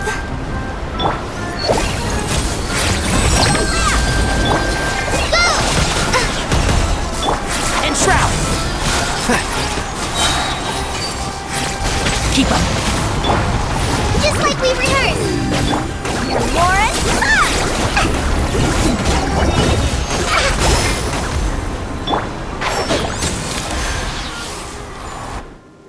There's too many of them! I can't believe I used 12 rare items in one battle. Ugh. I shudder to think how this is going to affect this month's accounts. The sight of that glaring deficit might be more than my poor heart can take. Tainari, How's the situation on your end? We held the line, though it was a close call. But it looks like they're preparing for another attack. Has something happened? They've breached our defenses in the south. The Jinn are pouring in. We're moving the villagers to the north as we speak. We're hemmed in. This is getting precarious. Our margin for error just got a lot smaller. That's why we wanted to confirm your status. We need to consider our next move carefully. Bad news! Another line of defense has been breached. Kale, go with them and assess the situation. Dory and I will hold the line here. But Master! Even with 3 of us, we barely managed to. This is not a discussion, Kale. Don't worry about us. She clearly still has plenty of tricks left up her sleeve. Wait, you can't pin all your hopes on me? Oh, great.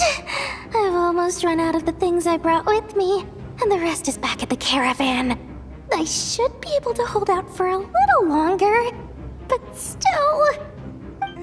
Master! Need any help?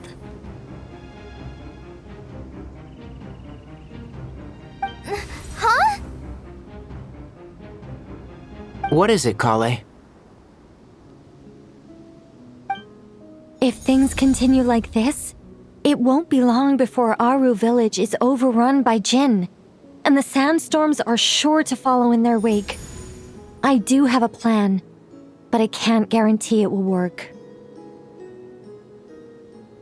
I don't care, whoever you are. Please just help us. The only one who can help is you. I am merely here to guide you along the correct path. I am a spirit created at the beginning. I am a flickering illusion. I am the shimmering light that flows from the eyes of the Creator. What do you mean?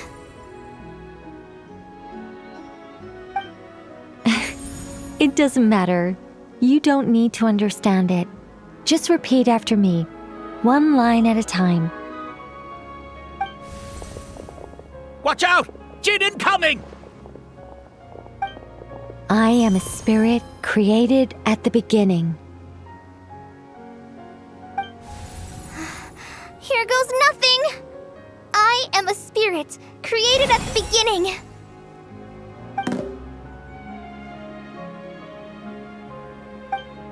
I am a flickering illusion. I am a flickering illusion.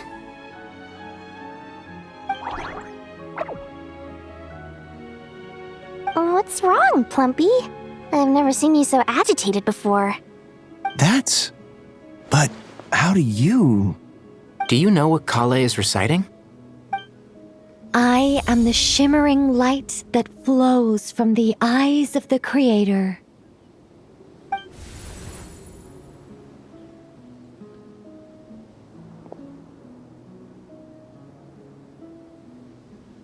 I am the shimmering light that flows from the eyes of the Creator!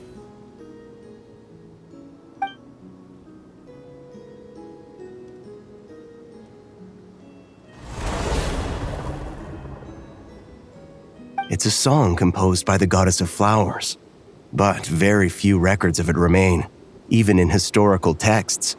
All we have is a few fragments. Is Kale an avid historian? Not to my knowledge. The Jinn have actually quieted down. Although... No, it's more than that. It looks like they're showing... submission. Clearly the songs left by the goddess of flowers have a soothing effect on them. At the very least, they're much calmer now. Really? Let me try. I am a spirit created at the beginning.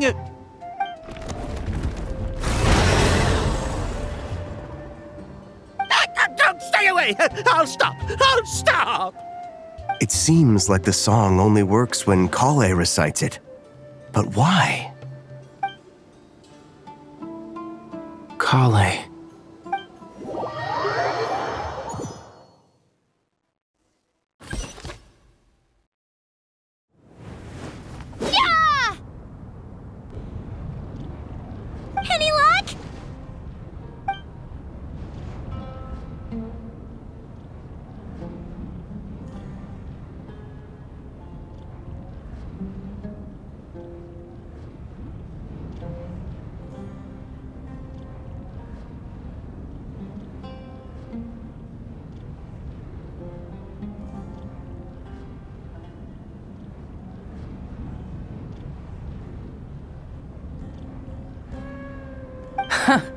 When I heard that loud rumbling in the distance, I thought the shifting sands had bust open the gates to some ancient treasure vault.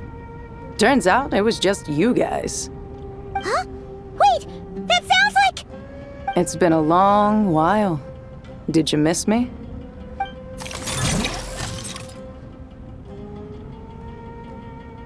Jet! Ben! Let's save the catching up for later. First, I gotta get you guys out of there. This should be the right mechanism. Ben, can you handle it?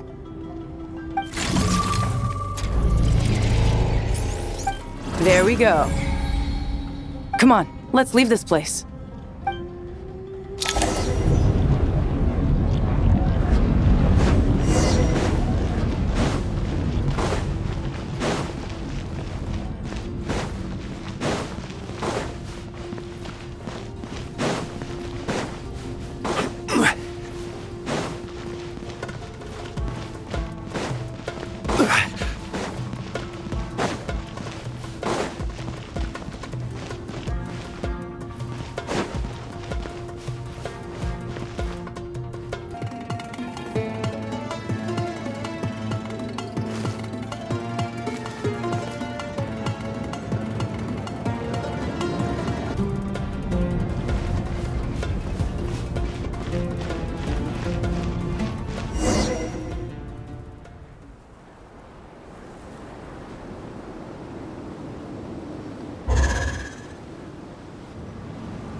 Fatui sure made themselves scarce.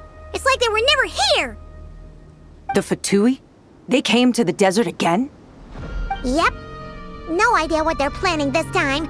They were being very coy about it. How have you been, Jet?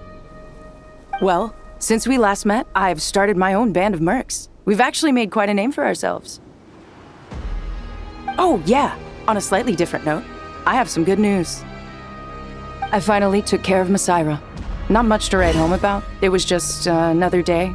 Found his hideout. Dragged him out of his cozy little bed. He tried to talk me into seeing his point of view, as usual.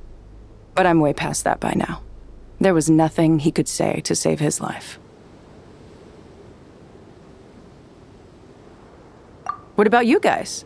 Bet you'd forgotten all about me and Ben, huh? Of course not! We're super duper best friends!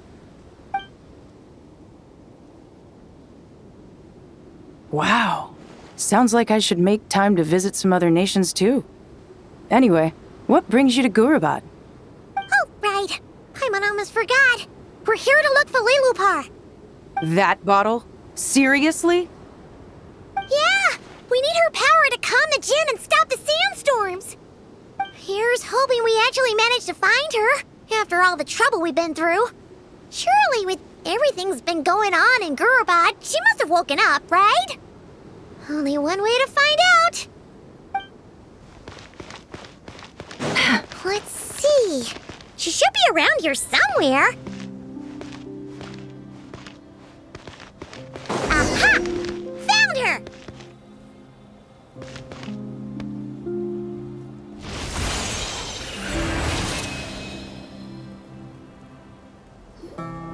Lilupar! What a long dream that was. It's been a while, my master. Oh, and you're here too, little wildcat. The four of us back together again. Imagine that. In truth, it was at first. I was none too pleased when those miscreants barged in. But it did give me the chance to reunite with you, dear master, so I shall overlook their folly. After we last parted ways, I merged with the land beneath Gurabad to suppress the dark calamities stirring in the depths. It rekindled the flame of vengeance within the Jinn, depriving Gurabad of any hope of peace. I fought against it for a long, long time, until one day, I sensed a change in a foreign land to the west. Suddenly, the pitch-black abyss fell silent.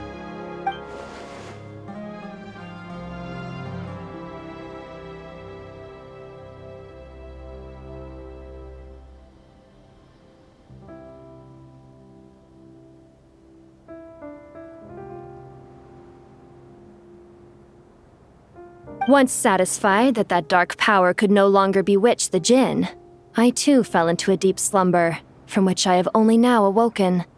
Why have you returned to Gurabad, my master? And why is my sand-swept homeland in disarray once more? Well, basically, Sumeru's in danger and a lot of our friends are affected. Some bad guys messed around with Irminsul and now they've released the Jinn in here. We managed to chase off the culprits, but we have no idea how to seal this place back up and stop the sandstorms. Child's play. I shall quell the Jinn and scatter the storms. Thank you, Lilupar. No need to thank me, my master. I have granted many wishes in my time, and this was the most trivial of them all.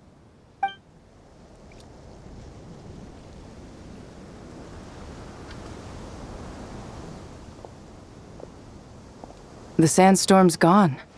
The sun shines bright again. When I said that we'd meet again under a lovelier sun, this was exactly how I imagined it.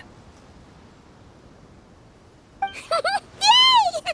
Although, honestly, Paimon would love to hang out with you more, even if the weather sucked. Well, there shouldn't be any more Jinn breaking out, right? Are we okay to head back? Sounds good. You can introduce us to your other friends. Another adventure begins. Lovely. The storms have stopped! We should be able to get to the Temple of Silence without any problems now. Time to regroup!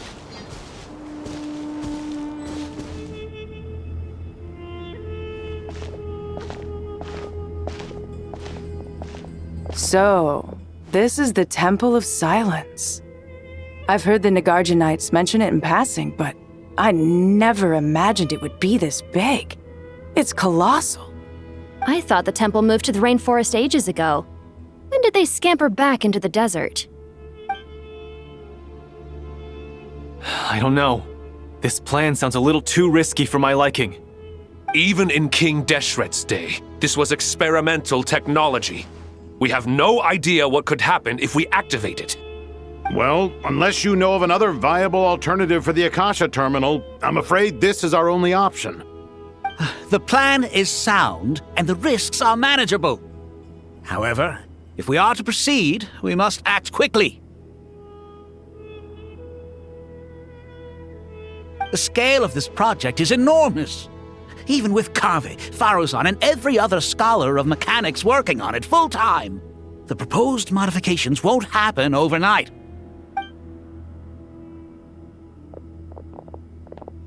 You're back. Everything all right?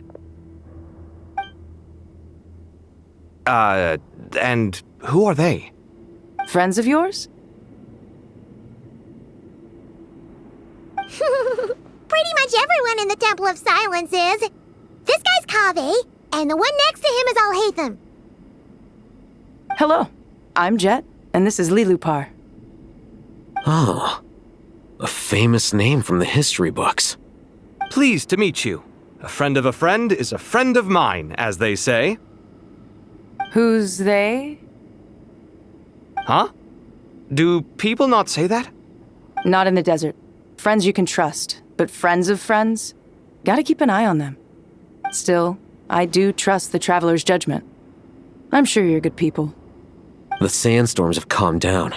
I take it the Gurabad problem is resolved? What did you find?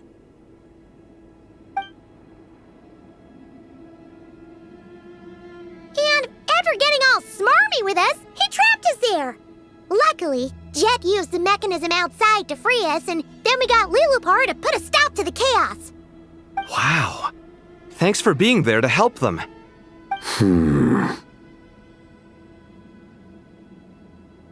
So, this mystery man openly admitted that he was merely a Harbinger subordinate. Yeah? Is there something weird about that?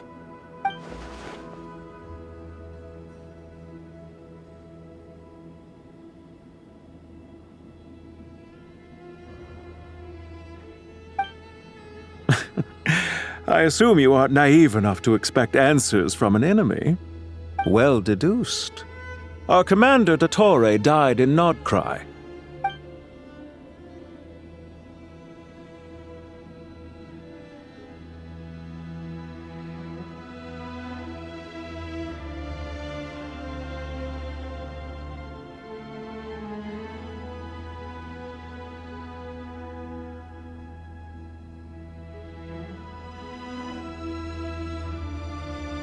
Are you wondering about his true identity? Or do you think there's a big conspiracy behind all this? I wouldn't go as far as to call it a conspiracy. Just the simple fact that having someone to shift the blame on tends to prove useful should trouble come knocking later. The most important thing for now is to solve the immediate problem. Perhaps that man knew you wouldn't have the resources to investigate his background and so didn't put much effort into disguising himself. This is all getting a little cryptic for me. I'll let you guys talk while I take a walk with Lilupar. Jet? Aren't you with the Blazing Beasts? What a coincidence. Didn't expect to run into you here. We're mercs. You can run into us anywhere. Who's this with you? So, did you find the solution you were looking for in the Temple of Silence? You bet we did. This place is incredible. It has everything. So far, we've discussed a plan and verified its feasibility. Building a new system from scratch is out of the question. So our only option is to modify the Akasha using certain resources we hope to find in the mausoleum of King Deshret. According to certain sources in the Temple of Silence, there is a core device in King Deshret's mausoleum known as Aru.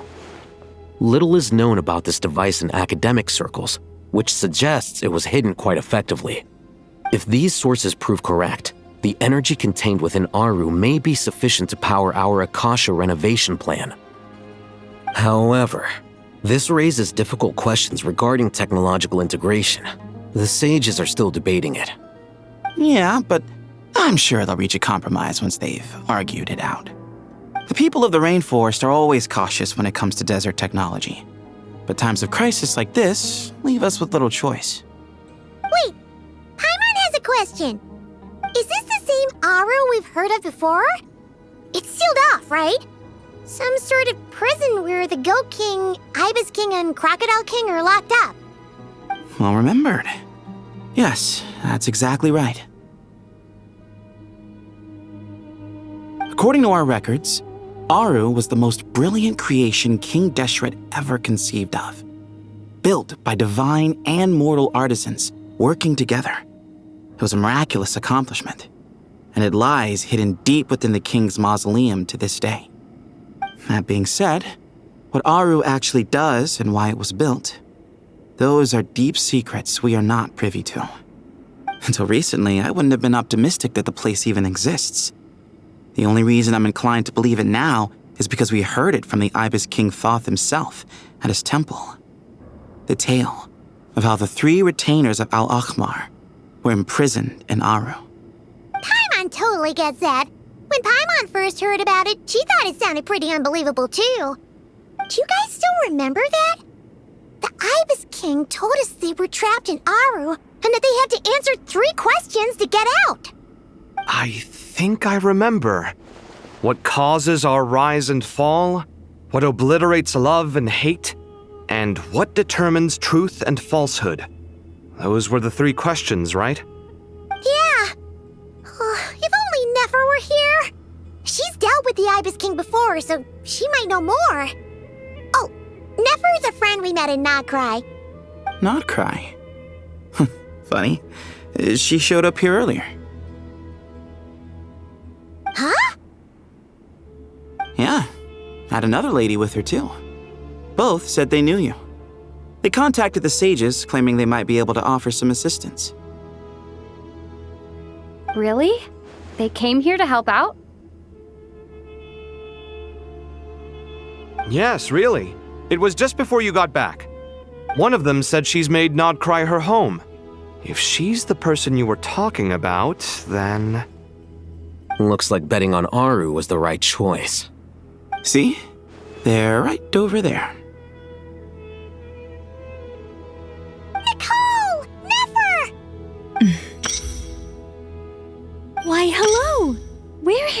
help.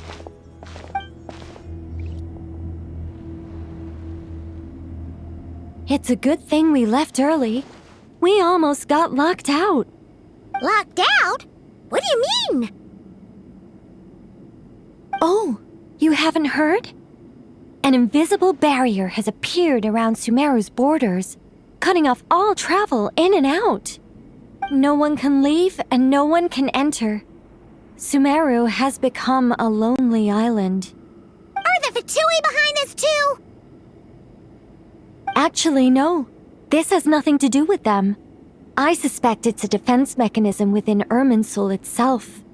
Irminsul is the source of Tevat's ley lines, after all, and Sumeru is the nation closest to it. I imagine this function was put in place to seal the entire region off in the event of serious damage, preventing the disaster from spreading to the rest of Tevat.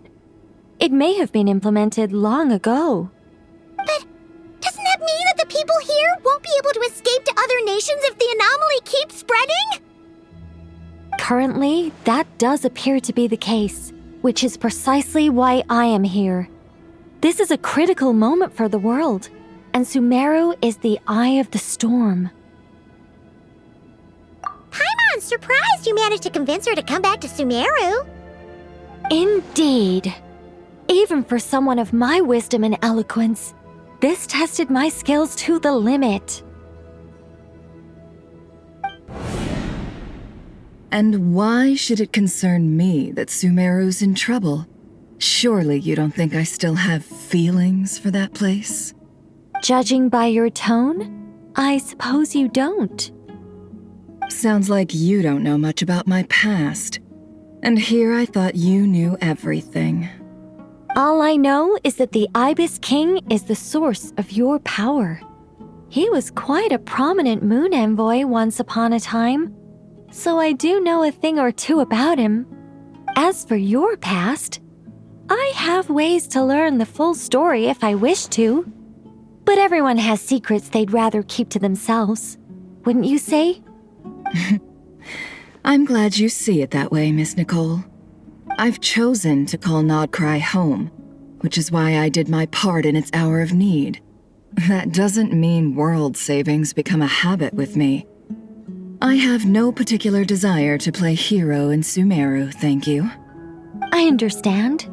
Human emotions do not appear and disappear without cause. There is always a reason to be found behind both salvation and destruction. Still, if time has taught me anything, it's that human emotions are often complex and in conflict. That's why people change their minds about things all the time. But that's where we angels come in. Our duty ultimately is to guide people towards their deepest, truest desires and help bring them to fruition. So I wish to hear about your past, because I do not believe you are motivated by hatred alone. And if we still arrive at different conclusions in the end, that's okay.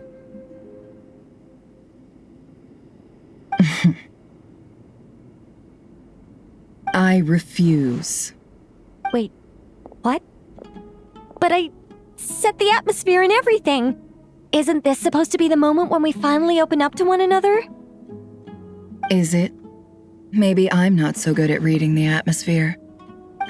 You're right, Nicole. There's more to me than just hatred. Had it consumed me, I'd be left stuck in the past forever, never living in the present. But I don't think that your guidance can change my mind. The all-consuming sands, the bloodshed, both deserved and undeserved. Those old emotions cling to me like a shadow. Do you wish to shake them off? No. I hope to remember them forever. Those emotions and memories shaped me into the person I am today. They'll always be a part of me. In that case, would you like to hear my perspective, at least? Sure. It's not every day you get to hear an angel's opinion. A long, long time ago, when the angels still walked freely upon the earth, I found life tedious. Monotonous work, lukewarm relationships, things weren't nearly as interesting as they are now. And yet, since the angel's demise, I have found myself missing those days on more than one occasion. Human emotions are often attached to a person, a place, or an object. When those things are gone, the memories quickly fade, and the emotions slip away along with them. If Sumeru were destroyed, both rainforest and desert would be no more. With the object of your hatred wiped from existence, it would not take long for the memories buried deep in your heart to slowly fade. Both love and hate are intense emotions, but they are nothing compared to the void left behind when they disappear. Most sophisticated, Miss Nicole. But anyone focused on the future could only ever applaud the destruction of the things they hate. Still, I'm a special case. Someone once told me that human memory is more selective than a Mora-hungry merchant choosing between customers. We all need a reality check once in a while, so we don't forget the truth. As much as I dislike Sumeru, this is no way for it to perish. All right, you win. I'll help you out a little, but I won't work for free. How much will you need? You're not gonna milk this for all it's worth, are you? What do you think? I'll be upfront with you. I don't have much more on me. If that's what you need, I could borrow some from Alice. Or perhaps I could pay in sculptures. The ones I carve are actually worth quite a lot. Just cover my travel expenses. Huh? Is that all? That's all. Given all the people I owe favors to, I can just about justify a trip to Sumeru. Yehoda! Here, boss! What do you need? I'm going back to Sumeru for a while. While I'm away, you'll be in charge of the curatorium. Me? I'm in charge? Whoa! Don't worry, boss. You can count on me! And that was how the ingenious Angel Nicole brought you the perfect person for the job in your hour of need. Hip hip hooray! That was far more detailed than necessary. Not lacking in embellishment either. I never thought I'd return. Especially not the desert. But life doesn't always go as planned, I suppose. What's Candace up to? I don't think I've seen her yet. She is still taking care of things in our village. Should be joining us before too long.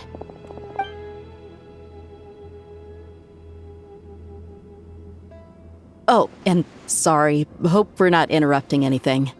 We have some good news, though. We're planning to go to the mausoleum of King Deshret to look for the legendary Aru, then use it to try and restore the Akasha system. According to records in the Temple of Silence, the mausoleum houses something called Aru's Chute, which can be used to establish connection with Aru. We still have some time before we leave, so there's no rush. By the way, who are these two new faces? Just call me Nefer. I'm based in Nod-Krai. Did I hear you mention Aru? Correct. Well, I happen to have a connection with one of the 3 retainers imprisoned inside, the Ibis King. I'm here to get things done, so if you don't mind, I think I should come with you. That sounds perfect. Miss Nefer, are you from the desert by any chance? Why do you ask? I don't know. There's a familiar air about you. Plus, you mentioned Candace. Sorry, I don't mean to pry. It was just a random thought. I'm Dia, an eremite mercenary. My work usually keeps me out in the desert. I'm on good terms with Dory, and she's mentioned you all before. It's nice to finally put faces to the names. However, my associate here is probably less well acquainted with you. Why don't you all introduce yourselves? Actually, I'm a little better acquainted than you might think.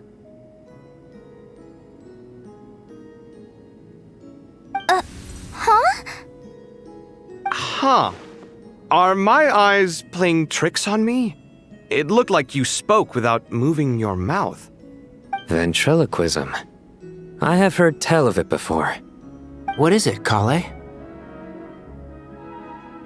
It's you! You're the voice who's been speaking in my head, aren't you?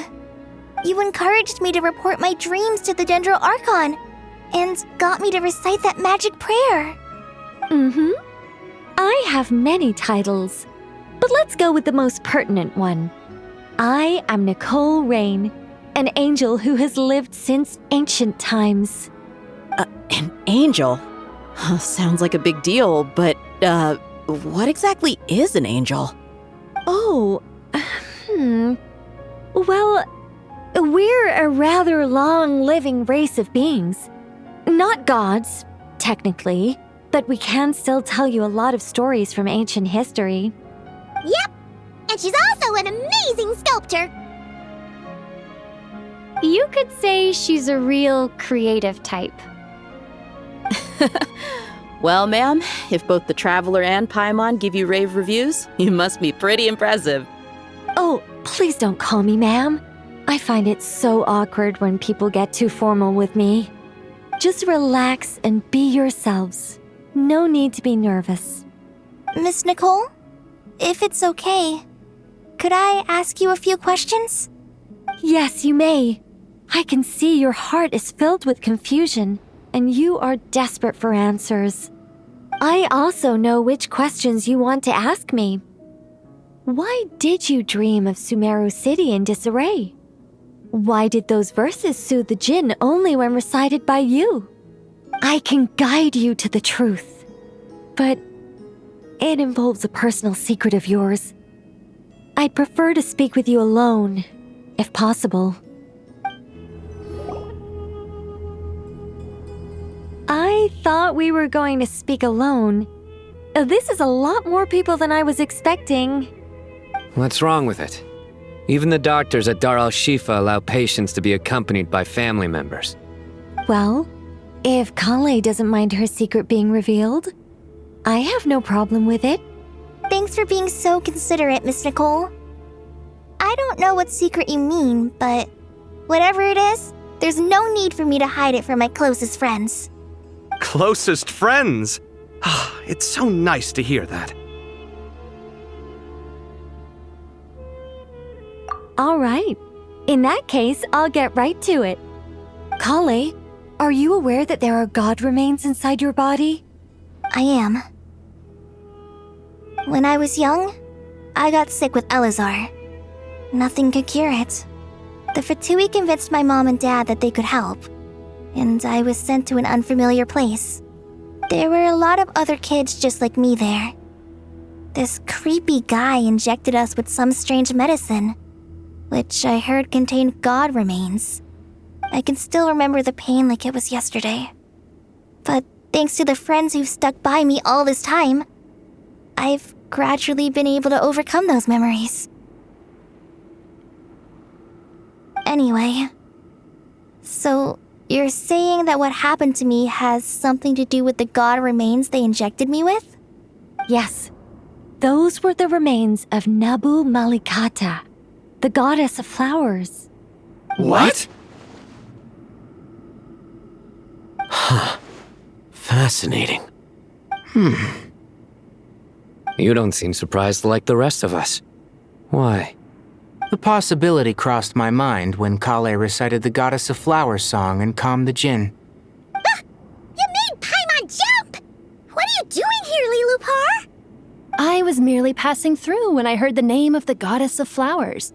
Be assured that I share your surprise. You, with the hat. Are you certain? I sense no trace of the Lord of Flowers within her. Well, it is a very small fragment. Unless special methods are used to manifest its power, even her closest acquaintances would find it near impossible to detect. After the goddess passed away, her remains were scattered across the desert. King Deshret gathered all the pieces he could find and buried them in the Eternal Oasis. But some fragments remained unaccounted for. Eventually, the Fatui must have found a way to track some of them down.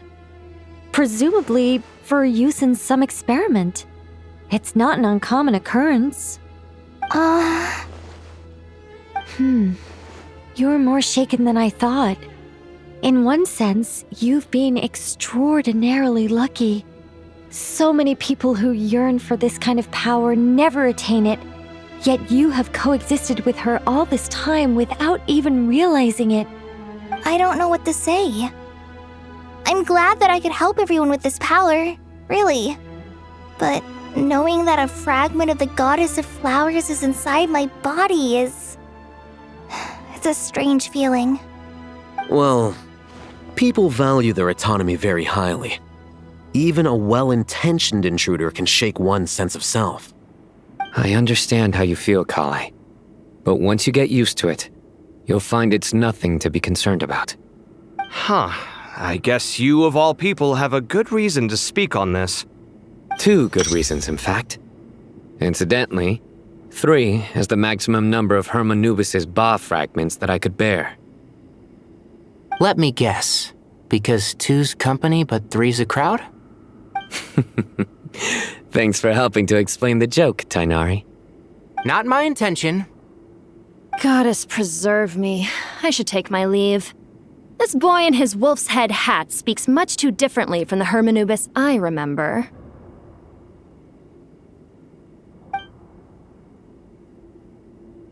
Kale, all I'm trying to say is, no matter how many Hermanubis fragments there are within me, you wouldn't think of me as Hermanubis. In the same way, you are simply you. Yeah, I know what you mean. So about that dream I had, was it a warning from the Goddess of Flowers? Yes. Just like me, she was an angel created by the primordial humans, born with the instinct to guide living beings. Though her body and soul have perished, her essence retains its natural instincts. Even her smallest remaining fragments would do their utmost to send you that warning. The Mother of Dreams? Lord of Flowers and Oases? She must have had a premonition. That is why she gave that dream to you. We won't let our efforts go to waste. But I still don't understand. Why me? Yes. Why indeed? You weren't the only one injected with God remains, but only in you have her fragments persisted. I suspect it may be because of the firm will you showed in the face of suffering. She was likely assimilated by that will. Of course, this doesn't mean you have to shoulder any extra responsibility. As this young man said, you are who you are, and that will not change. All right, any further questions from the family members of the patient? If not, we should head to the mausoleum of King Deshret. Let's move out. Time to put our plan into action. We all hope it'll work. But will we really be able to open Aru? And even if all 7 pillars of King Deshret agree to let us proceed, the scale of the work to follow is daunting, to say the least. Haven't you handled other big projects before? I mean, the biggest project I've worked on to date is probably the Palace of Alcazarzaray, I guess? But this is orders of magnitude beyond that. It's a total nightmare. Look on the bright side. At least this time you're actually here when Sumeru needs you most. You won't have to come asking me for details after the fact. Mock me all you want. But now that I'm here, things will be resolved far more quickly and smoothly than last time. Kave's self-doubt disappeared in an instant. Like magic. Well, this confidence is most gladdening. Now, go and pack your things. We'll head to the mausoleum as soon as you're ready. Oh, Miss Nicole. I heard you're a very talented sculptor. Is that true? Oh, I don't know. I wouldn't want to blow my own trumpet. Honestly, even though Ksharawar is best known for its focus on mechanics, Plenty of Kasharawar scholars are quite serious about sculpting as a hobby. So if they rate your work, that's enough for us. We just have to take a look. Who's we? Myself and a few other scholars. Kashif, Daneshvar, come take a look. Oh, well, if you insist, I suppose there's no harm in showing you.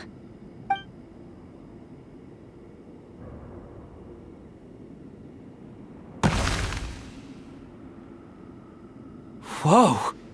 Where did that come from? Look at the level of detail. It's so lifelike. The squirrel descends from the heavens like a champion, and the earth trembles beneath its feet. What do you think? Striking, isn't it? Kaveh? Kaveh, come here for a sec. Oh, and Madame Faruzan, didn't you used to study in our darshan? Come take a look. All right, but hang on a moment. I have to finish reviewing this proposal first. You called? What is it, youngster? This squirrel statue. Isn't it cute? Oh, a squirrel.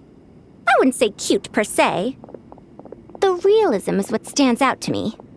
Were you trying to carve a statue of a hero, young lady? Oh, a hero? I suppose so. Actually, I didn't really have a specific theme in mind. I just started working on it, and this is how it turned out. I see. Well, do you tend to read novels about heroes in your spare time? As a matter of fact, I do quite enjoy those. Everyone loves a good tale of daring do, right? Then perhaps the statue represents the heroic tale you long to see deep down inside. Also on the subject of heroism, I feel that if the subject posed with a finger raised towards the heavens, it would lend a greater gravitas to the overall image. I'm sure some would call it cliché or old-fashioned, but not me. I think it would be a perfect fit. It has a certain classical beauty about it. Kaveh! Sorry, Madame Faruzan, I'm a little busy right now. Don't wait up for me. What a pity. That young man has excellent aesthetic tastes. I was hoping to ask him for his opinion. What a genius idea! Why didn't I think of that? Classical beauty is a great direction to explore. That's it. Once I get back, I'm going to sculpt a heroic squirrel pointing its finger towards the sky. Precisely. A declaration of victory. You understand my vision. Then place the two statues face to face. Yes! That's exactly what I was thinking. It'll be a masterpiece. Miss... I'm sorry. I didn't catch your name. Just call me Nicole. Madame Faruzan? Was it? What? Oh, no. That wouldn't be right. Why ever not? Madam is a state of mind cultivated from within. Anyone may call me Madam if they so desire. My dear Miss Nicole, once we make it through these trying times, should we have the pleasure of meeting again, I shall look forward to seeing your new work. In this day of age, it's rare to find people with an appreciation for classical aesthetics. Meeting you was truly a pleasant surprise. Honestly, I feel the same way. It's been a long time since I met anyone interested in this style of statue. Clearly, they don't call you Madam for nothing. Also, I have to say, you're a very good judge of character. Because when I think about it, I really am someone who likes stories about heroes. That must be why I've quietly kept watch over generation after generation of them. Sorry, keeping watch over heroes? What exactly do you do for a living? Oh, never mind that. Let's not tell Madame Faruzan about Miss Nicole's true identity for now. Good idea. Let's limit the conversation to aesthetics. Paimon! Thanks again for your notes. I'm done copying them, so here you go. You're welcome. Just let Paimon know if you ever need help again.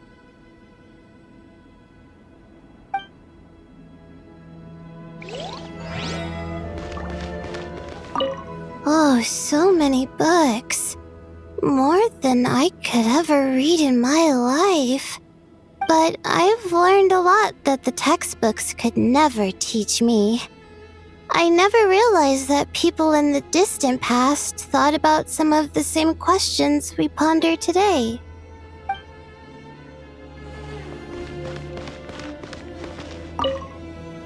What's wrong? You look a little depressed. Kale got a fragment of the Goddess of Flowers, and all I got was one of the 7 pillars who served under King Deshret. I lost out, didn't I? That's what you're upset about? You're such a child.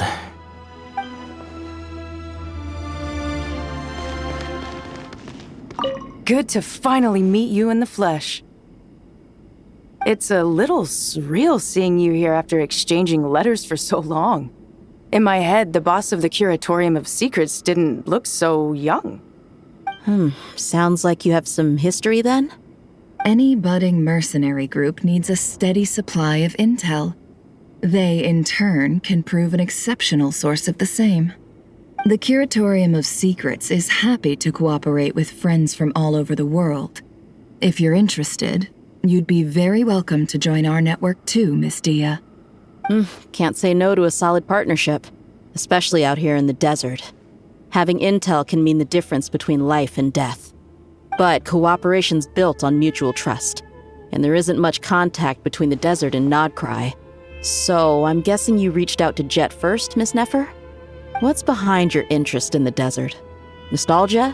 Or is there someone you're looking to take care of? Let's put all our cards on the table first. Things will go more smoothly that way. I like your style, Flame Mane. Actually, I had this same discussion with Jet before we started working together.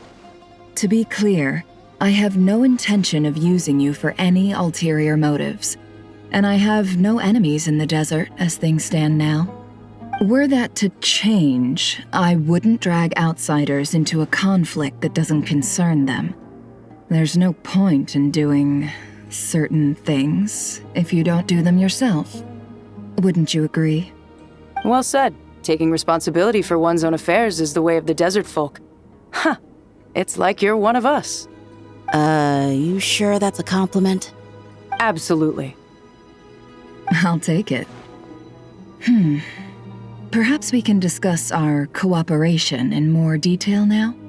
Sure. I love working with no-nonsense people. And you certainly fit that description. I look forward to a fruitful partnership. As do I, my friends.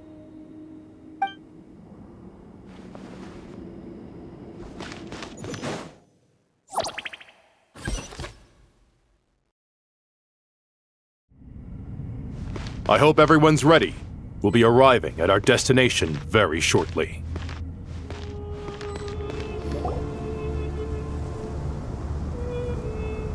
Why, we've not seen so many visitors ever, really. What is this place now, a tourist attraction? Closer inspection reveals many familiar faces. To what do we dusty old fellows owe the honor? Surely you're not just here to chat. You surmise correctly. We are here to carry out a rather enormous project. Ho, enormous, you say? How large, then? Larger than the gaping void in our lives? Why, you've even put a smile on Goatee and Crocco's faces. All this activity is making for quite the special day.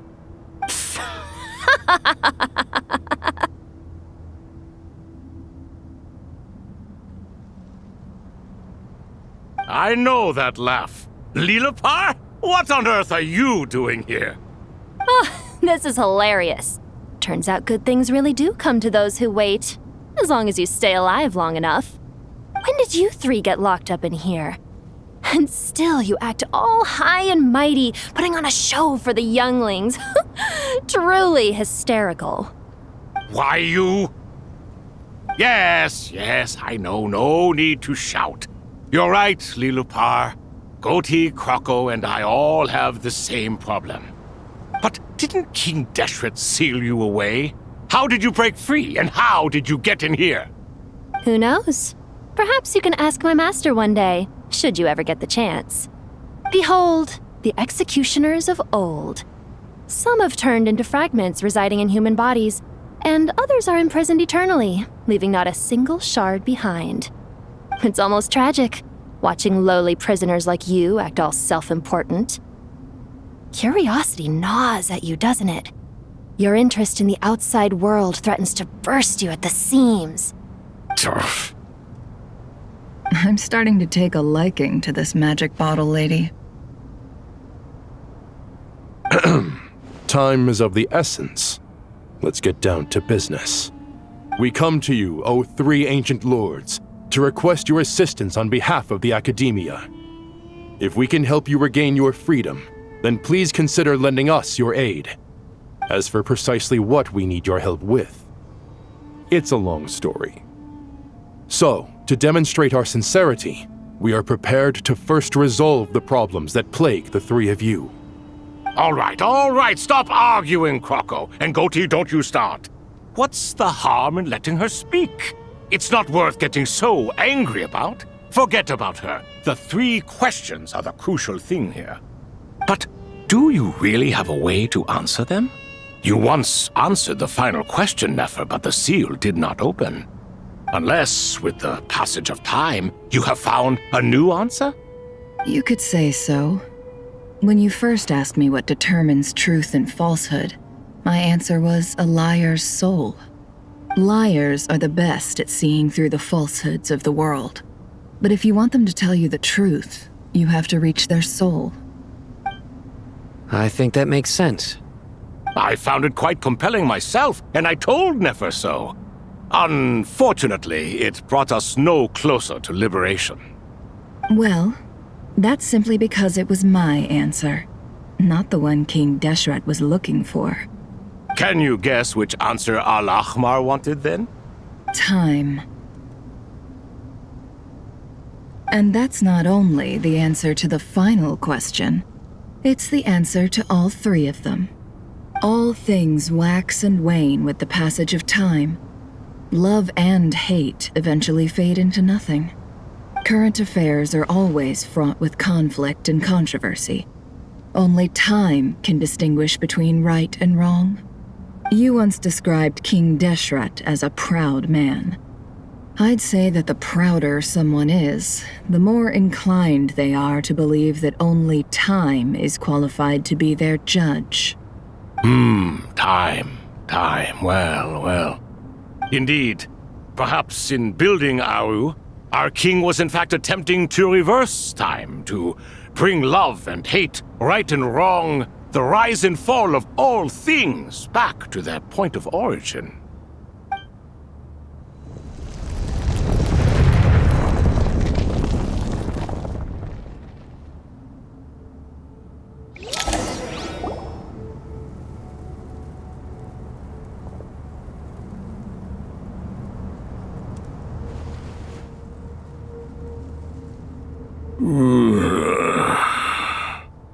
This is the most eventful day I have experienced in a long time. You have my sincere gratitude. Are those 3 of the 7 pillars? Turns out the statues were quite faithful to the source. You 3 seem to be in good spirits. Prison can help a person grow and learn to cherish what they have. Nevertheless, after everything you've done for me, I sincerely hope you never have to experience it for yourself. Hello, Nefer. It's good to see you, Thoth, the Ibis King. Nice. Definitely puts my mind at ease, seeing you 2 getting along so well. Should we maybe introduce ourselves, or... Sure. I'm Sethos, the current leader of the Temple of Silence. This is General Mahamatra Sino, and this is the former Spantamat sage, Cyrus. But I'm guessing none of that means a whole lot to you. Everything is equally new to us, in truth. We've been gone from this mortal world for longer than you can imagine. Let's hold off on the introductions for now. We can always ask Nefer about you later. It'll give me something to talk about with my chosen disciple. You're like a helpless parent. Gods and people of yore are not necessarily welcome in today's world. Self-awareness is one of my finest qualities. I thought I ought to share its fruits with you two. Is that so? Well, I think we'll take it in stride, just as we did with the 3 questions. Let's not forget, it was my persistence that won you both your freedom. Fair point. I have to applaud your persistence. And I must praise you for your wisdom. Now, state your wishes, young ones. I'm sorry? Why, your tremendous accomplishments deserve a reward, do they not? You must let us do something for you in return. General Mahamatra, what do you think? I won't beat around the bush. Sumeru is facing a crisis the likes of which have never been seen before, and we need your help. Every calamity throughout the ages has been connected to us in one way or another, whether we were its cause or consequence. Whatever is wrong with Irminsul, it severely affected the Dendro Archon. She fell into a coma and is currently receiving treatment from the Dendro Dragon. The Dendro Dragon? I'm sorry, the Dendro Dragon is helping to heal the Dendro Archon? Not a pep, surely. Not vicious, cruel, a pep who possesses no virtues aside from her basic instincts. Ah, good heavens. Oh, I shudder to think what could have caused Lesser Lord Kusanali to suffer such a plight.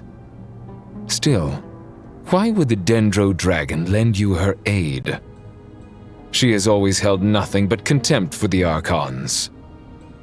I suppose she and Kusanali must have some history. You can help us make history too.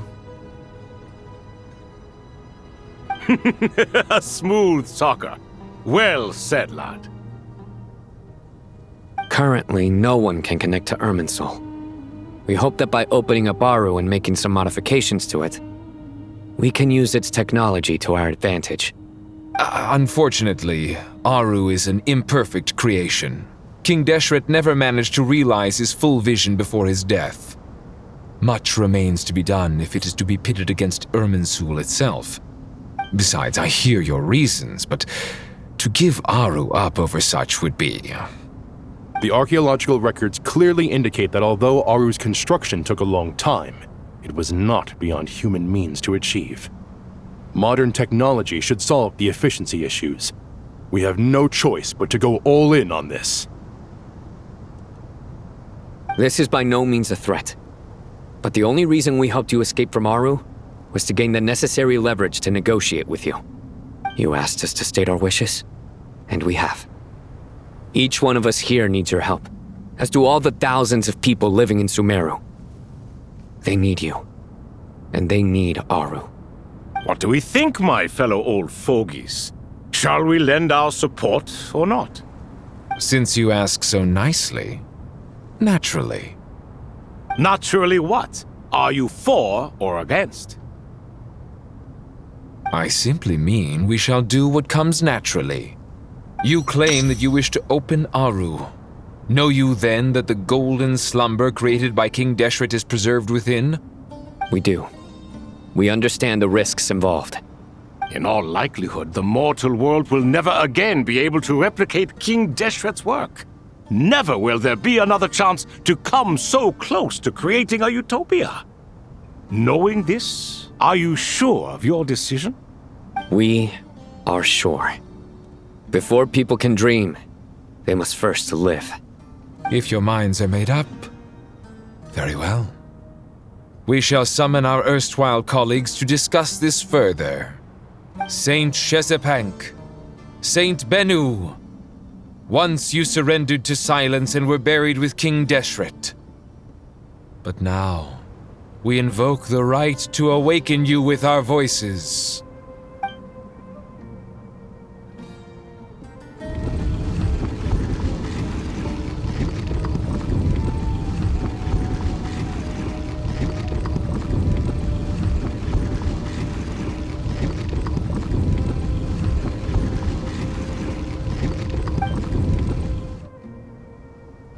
Saint Bennu, responding to your call.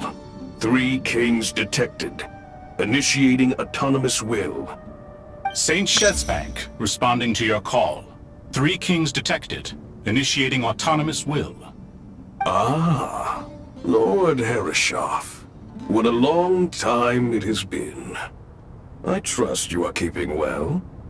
Then your trust in my well-being has long outlived your physical body. You have always opened with that same phrase, in life, death, and now even beyond. Al-Akhmar is long gone. What is the reason for this meeting? You're awake? Good. We are voting on whether to give the people of present-day Sumeru access to Aru and permit them to perform technological renovations. You have the right to support or oppose the motion. Aru is the pride of Al-Akhmar. Opening Aru requires the unanimous consent of the 7 pillars. I hope you have a convincing reason to present to us. Sumeru is currently in the midst of a major calamity. Let us not forget that while Al-Akhmar was a stern ruler, he was also a teacher of wisdom. A god without his people shall cease to exist, and King Deshret's greatest wish was to provide protection for his people. Let us then honor our God King's wishes as we consider our decision. I do not mean to mock these proceedings, but what is the point of a unanimous vote when we know that the last of the 7 pillars, the Dendro Dragon Apep, will never communicate with us? This will no doubt surprise your mechanical mind, and I have no intention of trying to persuade you it is true. But Apep is, in fact, healing the Dendro Archon as we speak. Huh? Can someone attest to this? Do we have any proof? I ask the 3 Kings. Can any of you vouch for the truth of this claim? Naturally, the Ibis King, Thoth. What? It was Thoth's disciples who revealed the truth to us. We need not debate its veracity. Simply let Thoth bear accountability. That way the rest of us may have a clear conscience. Herreshoff, you diabolical fiend! I awakened our former colleagues for you, supported your opinion, and backed your decision. What sort of fiend would do that? I miss the days when Hermanubis was still around. At times like this, he would offer to take accountability. What are you trying to say? Is my word worth less to you than Hermanubis's? Hypocrite though you are, Lord Thoth, you are humorous in equal measure. How could we bear not to associate with a character such as you? I, Saint Shezbank, approve the Goat King's proposal. Since King Deshret is no more, we shall receive no reprimand for acting beyond our remit. Nevertheless, I sincerely hope that those before us understand the significance of what they intend to do. Remember, the moment that Aru is liberated, the myriad souls residing within the Golden Slumber will return to the ley lines. And once the ley lines flow again, these souls shall in turn be received by Irminsul. To take this step is to bring the perfect afterlife created by our king to a permanent end. We understand that well, and we have decided to proceed regardless. Furthermore, the contemporary human perspective would contend that confining souls in this way is no act of benevolence.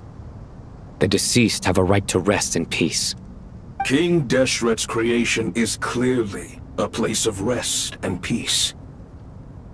It is just that many do not see it this way.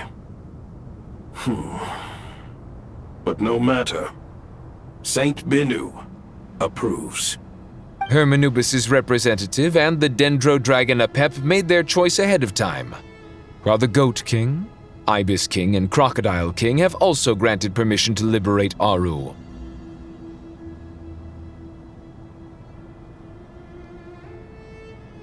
By the grace of His Majesty, guided by his wisdom and will, let the gates of Aru be reopened.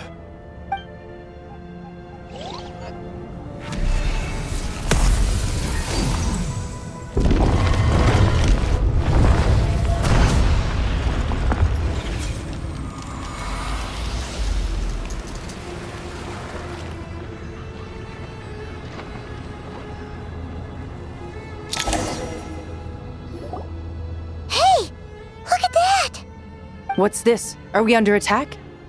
No. Wait, it's...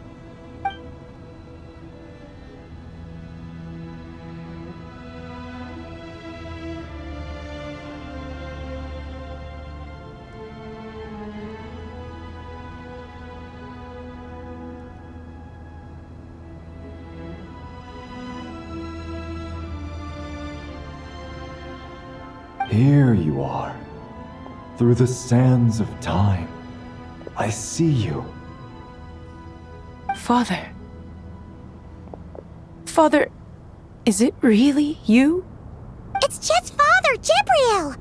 That's right! He entered the golden slumber, didn't he? I smell blood and sand on you. You've grown. Strong as a wild beast, and without shedding a tear. You have to leave, don't you? Please, just answer me this. What should I do for you? This meeting is a blessing from the gods. My soul, once imprisoned along with that of Samael, is finally free.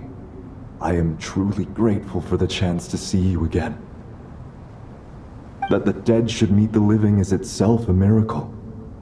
One brief, precious moment is enough. Enough to set my heart at ease. Do not weep for me, Jet. I know you will accomplish many great things in your life. You will go further and climb higher than I ever did. All I ask is that you take good care of yourself.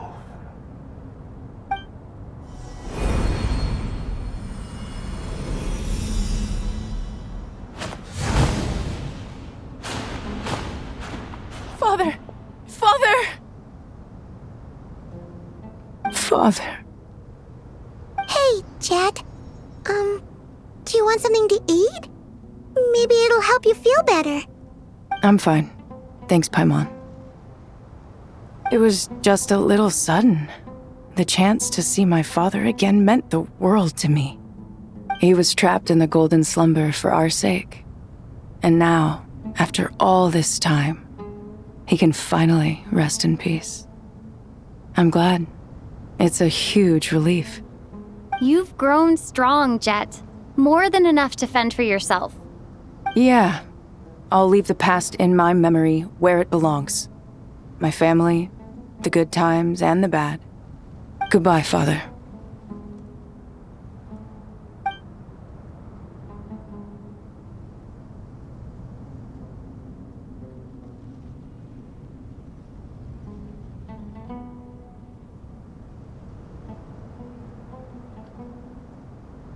Ah, me, what a touching reunion that was. It seems we did a good deed today. We three retainers, once imprisoned for our iniquity, are surely the least qualified to judge whether this deed is good or bad. Either way, Aru is open. Now you have your opportunity, and with it, whatever trouble may ensue. Although Aru was created by a god, human craftsmanship was nevertheless required to build the gate that connects it to this world. Perhaps the relationship between gods and humanity follows a similar principle. As for your proposed renovations, we cannot determine which functions to keep or discard. Proceed as you see fit, but please entrust the task to your most accomplished scholars, or Bennu will be most displeased. It matters not. The Ibis King shall be accountable if any problems arise.